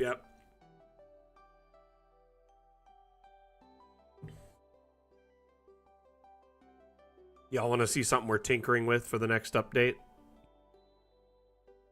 That is to help us towards future updates. It's a big foundational level.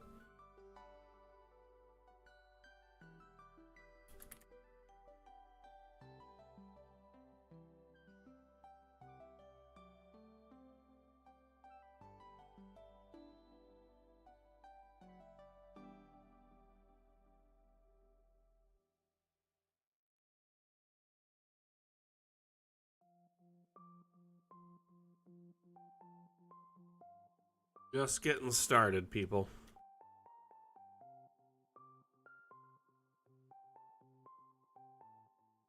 You didn't see anything, right?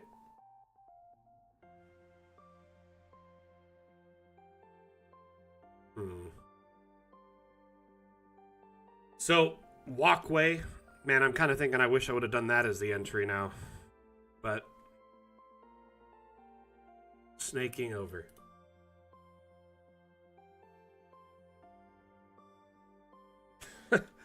It's experimental at best, you know. We got to get ready towards future endeavors. So essentially we lay down, when we do older, like our past updates, every update we lay down like a layer that helps substantiate and like support a future update, right? It ends up being a catalyst for a future update. And more often than not, we're laying these little hints and layers in these updates and you don't really notice them.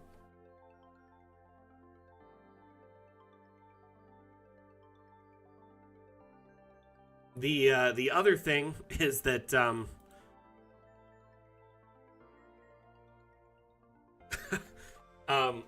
plans for Dungeon Alchemist in our future is going to be a little crazy. And by that I mean there's a lot that's on the horizon. I wish I could say more because I'm sworn to secrecy and NDAs, but just know that like we've got the future of this community's like in our like best interest in mind, and we want to make sure Dungeon Alchemist is a,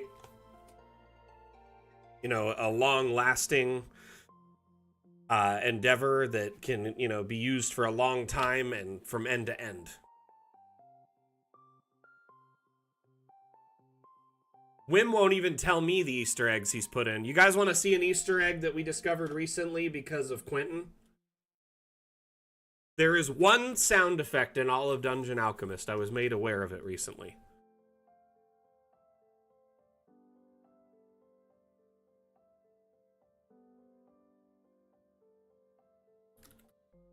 But this goes to show how intricate our Easter eggs can be.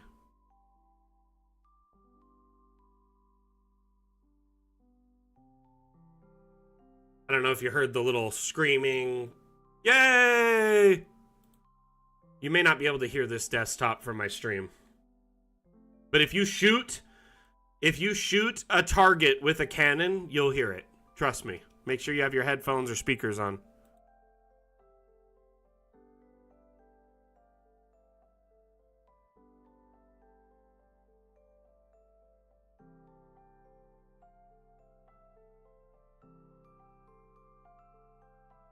It is kind of loud. Make sure you have your sound turned down when you do it.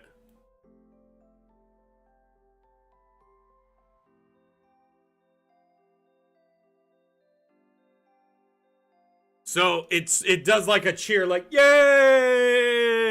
when you hit it. We didn't learn about this till recently, but they put little Easter eggs all throughout DA that they like to hide, and pretty much for no reason at all, just to be silly. I think I found a candidate to add steam onto this pie. What do you think?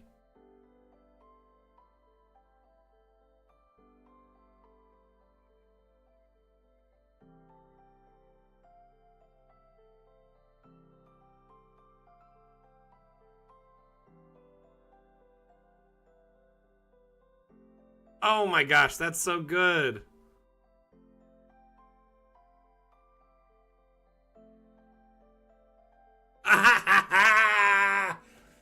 Victory!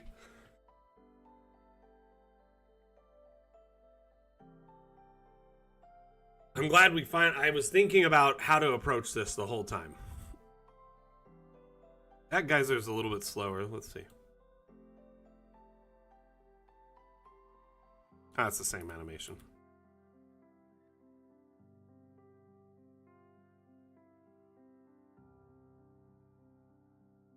Rum? This is not rum. This is a protein juice. Sorry, I'm on like I've been working out since the new year, and I've been, instead of like eating, I've been replacing my snacking with like a protein drink. Rum. This is just juice, my friend. Yeah, it's a V8 splash mixed with a protein like powder. Because the protein powder is not my favorite. Man, I wish there was rum in this. That would make it a lot easier to drink. You put gin with juice, not rum? Pro tip from BB Stalker. Didn't used to be like a bartender too, so like that makes sense. You know your stuff. Honestly, I'm hoping to get like healthier this year, lose some weight. Because I work from home and I work on a computer all day and stream, I kind of have a sedentary lifestyle. You know, I'm very loungy and relaxy, and when I'm done streaming, or working on my computer, I'll usually like hang out online with my friends, game, or me and my wife will watch shows together because it's kind of cold in Vegas. It's not really fun to be outside. We're kind of in our like nesting kind of what would you call it, like hibernation period. Anyway, at the moment we aren't very active, but the thing is I want to be more. So I've committed to starting to work out, and I can't work out that much because when I work out, I ache for like 4 or 5 days because it's been so long since I work out. So I'm trying to build up my tolerance again to working out. But we have a small home gym. We have like a bench press and a bike and like an inversion table and a bunch of mats and like space to stretch and do stuff and all sorts of other like, hand weights and stuff like that. But and tension bands and things like that. But like I haven't used it much the last year, so I'm mad at myself. I'm gonna get better. I can't avoid sugar, and I definitely can't avoid carbs. They're like, I'm Italian, like heritage. Like it's so hard for me to cut carbs out. I feel like I'm dying. But I will say this. I definitely, when I start working out heavily, my body notices and I start losing weight like crazy. I'm sure you guys will see it as it starts kind of tipping. You know what I mean? My face will just be like, like thin out like crazy.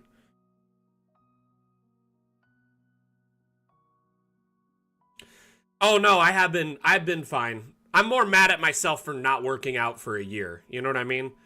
Instead of like, I'm not mad at myself that I can't work out again, So, but yeah, I want to start. I got some new gym shoes. My old ones fell apart, so I can start walking again, biking again, walking the dog more.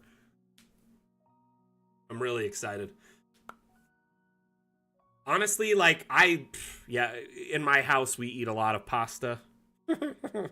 So my wife is Filipino descent and I'm Italian descent. So between the two of us, there's a whole lot of noodles on the plate, right? We love noodles. So she does like pancit. Pancit is like a really thin noodle, like a rice noodle. And then she also will make like pad thai sometimes for fun. I know that's not Filipino, but she just loves it. And we do oh my gosh, the other night she made lumpia. So good. So good. If you're not familiar with lumpia, it's like a little rolled up little like perfectly sealed snack food that's got like meat and veggies in it, and then you fry it.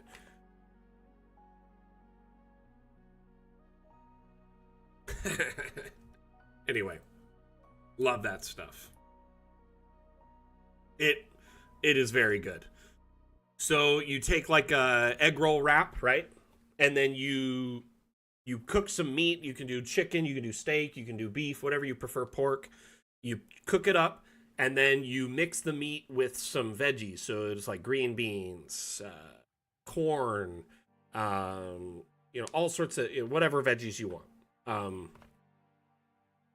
And then you put that inside of it and roll it all up, and it just looks like kind of like a mini burrito, like a tiny little burrito. And it is so good. So good.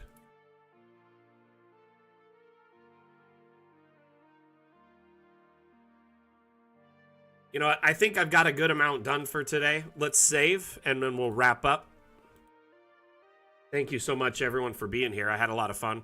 Sorry for talking about my workout plans for like the last 5-10 minutes, but I'm really excited to kind of continue that endeavor and get more fit again, because it's been weighing heavily on my mind for the last while, and there's been so much going on. It's been kind of hard to take care of myself as much, but I've been committed to doing better with that. Because I think self-care is very important, not just mental, not just mental self-care, but physical as well. I think it's a combo wombo, you know what I mean? So, if anything, I think getting started, I've worked out a few times this month, hoping to work out a few more times. Hey, guys, nice. I'm glad you made it. Not much was done today. We did a little, details around the house. Little things like lighting and towels and clothing. Kind of set up a little laundry area outside. Added some more of this. We kind of made plans for what we're going to do next. Made a little area for him to store, stones and dirt and equipment used in the, maintenance of the entire property. Yeah, actually, we should have wrapped up about 10 minutes ago. We usually wrap up about 11 a.m. Pacific on Monday. The streams are typically 2 hours from start to finish, but as a bit of a courtesy to our community, I usually run about 10 to 20 minutes late, so I can, answer any questions for last minute, participants, or focus on building when I didn't as much as I wanted to. So throughout the stream today, we didn't do as much building as I had hoped, because I was answering a lot of questions, showing a lot of teasers, providing a lot of support. So ultimately, not as much building happened.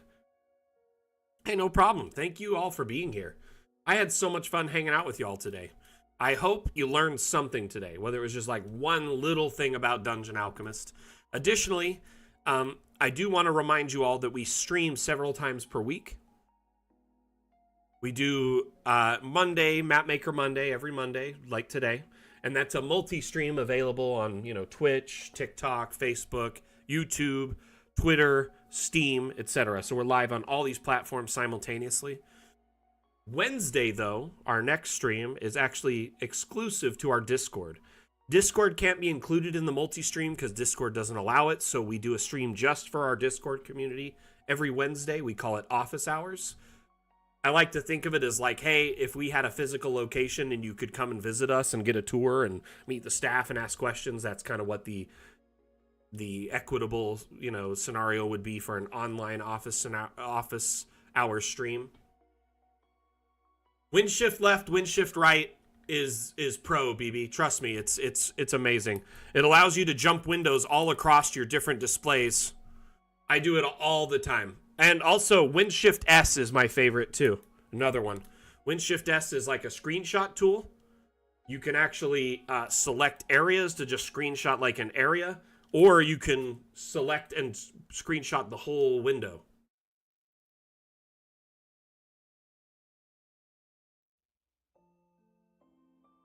So, yeah, what I would recommend, if you enjoyed the stream today and you want to check out our other streams, hop over to our Discord. We have a series of events available.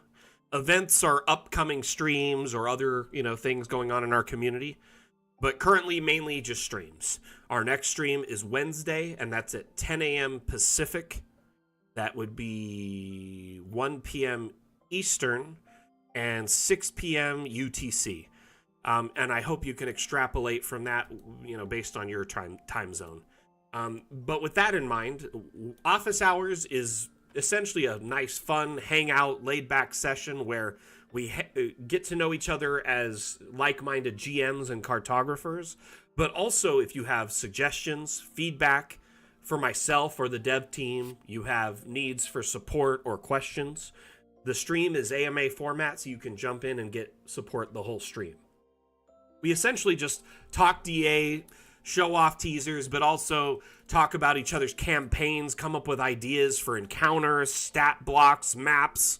It's essentially just kind of like a GM jamboree where we hang out and have fun and discuss upcoming things and maps and whatnot. If you're interested in participating in that, you do need to be a member of our Discord to do so. But Discord is a great tool, and I'll be honest with you, our community there is so wholesome and amazing. Hardly ever have any drama. Everyone's willing to help each other out, support each other, offer guidance. There's several channels dedicated to support, several channels dedicated to GMs getting to know each other and helping each other out, and also just, one of the best places to be because it's the largest concentration of our community members. Over 33,000 members strong. So if you're interested, definitely check that out. I would encourage you. Otherwise, our next stream will be the Dam stream, which is this Saturday. Sorry for all this bookkeeping and notes and scheduled stuff. Just want to make sure you all know about these events so you can participate in them if you're interested. This Dam stream is a showcase of maps from the workshop and assets from the workshop. So we'll usually look through and find cool, interesting new maps, stuff that's kind of diamonds in the rough that people may have missed, and share it on the stream and take a look at it and see, oh my gosh, see, there's like a Pokeball. Someone made a Pokemon arena. That is so cool. Okay, that is awesome. This is the kind of reason we do that, is because there's a lot of maps you may miss out on that you didn't know about. So we like to showcase them and share them and give you an opportunity to see them. Additionally, we check out assets from the workshop, kind of see which ones are new or what's interesting being shared. This is a very fun way to expand your, map making horizons by adding new and interesting assets to the builds. Oh, there's a shark. Why not? Here's a Triceratops. Here's a sitting corpse. Whatever you need. There's a lot of stuff on the workshop and expanding day by day thanks to so many committed members of our community offering their guidance and expertise. Not just that, but their time. So we like to showcase those assets, make sure people are aware of them, and additionally make sure that you understand how to access them or even upload them if you want. So that's kind of the point of office hours, the Dam stream, is to showcase all the hard work being shared by our community members. Anyway, thank you so much for being here. Really appreciate you all participating in today's Mapmaker Monday. Sorry we didn't get much building done today. That's my fault. But I do appreciate you all being a part of it. Whether you were actively communicating in chat across our many different platforms, or you were lurking, whether you're a first-time viewer or a long-time supporter, whether today you hit that follow button for the first time or you've been following us for years, I appreciate each and every one of you. Thank you so much for being here. I guess all I got to say is my name is Mac. I'm the community manager for Dungeon Alchemist. Dungeon Alchemist is the map-making tool you see in front of you. designed to help you make amazingly beautiful maps for your fantasy-based campaigns in, say, D&D, Pathfinder, or other similar tabletop RPG, gaming systems. But I appreciate you being here. Until next time, we'll see you. Gosh, I'm like losing my train of thought today. We'll see you next time. I give a damn. Mac out. Bye. Bye. I just need some rest. I'm gonna take a nap. Feel a lot better after that.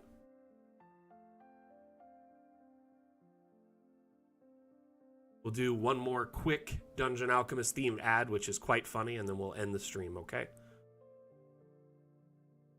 But can it handle curves? But can it handle curves? But can it handle curves? But can it handle curves? Dungeon Alchemist, the AI-powered map-making application for role-playing games, now comes with both round and diagonal walls. Create amazing professional maps for your players in seconds. Get it now on the Steam store.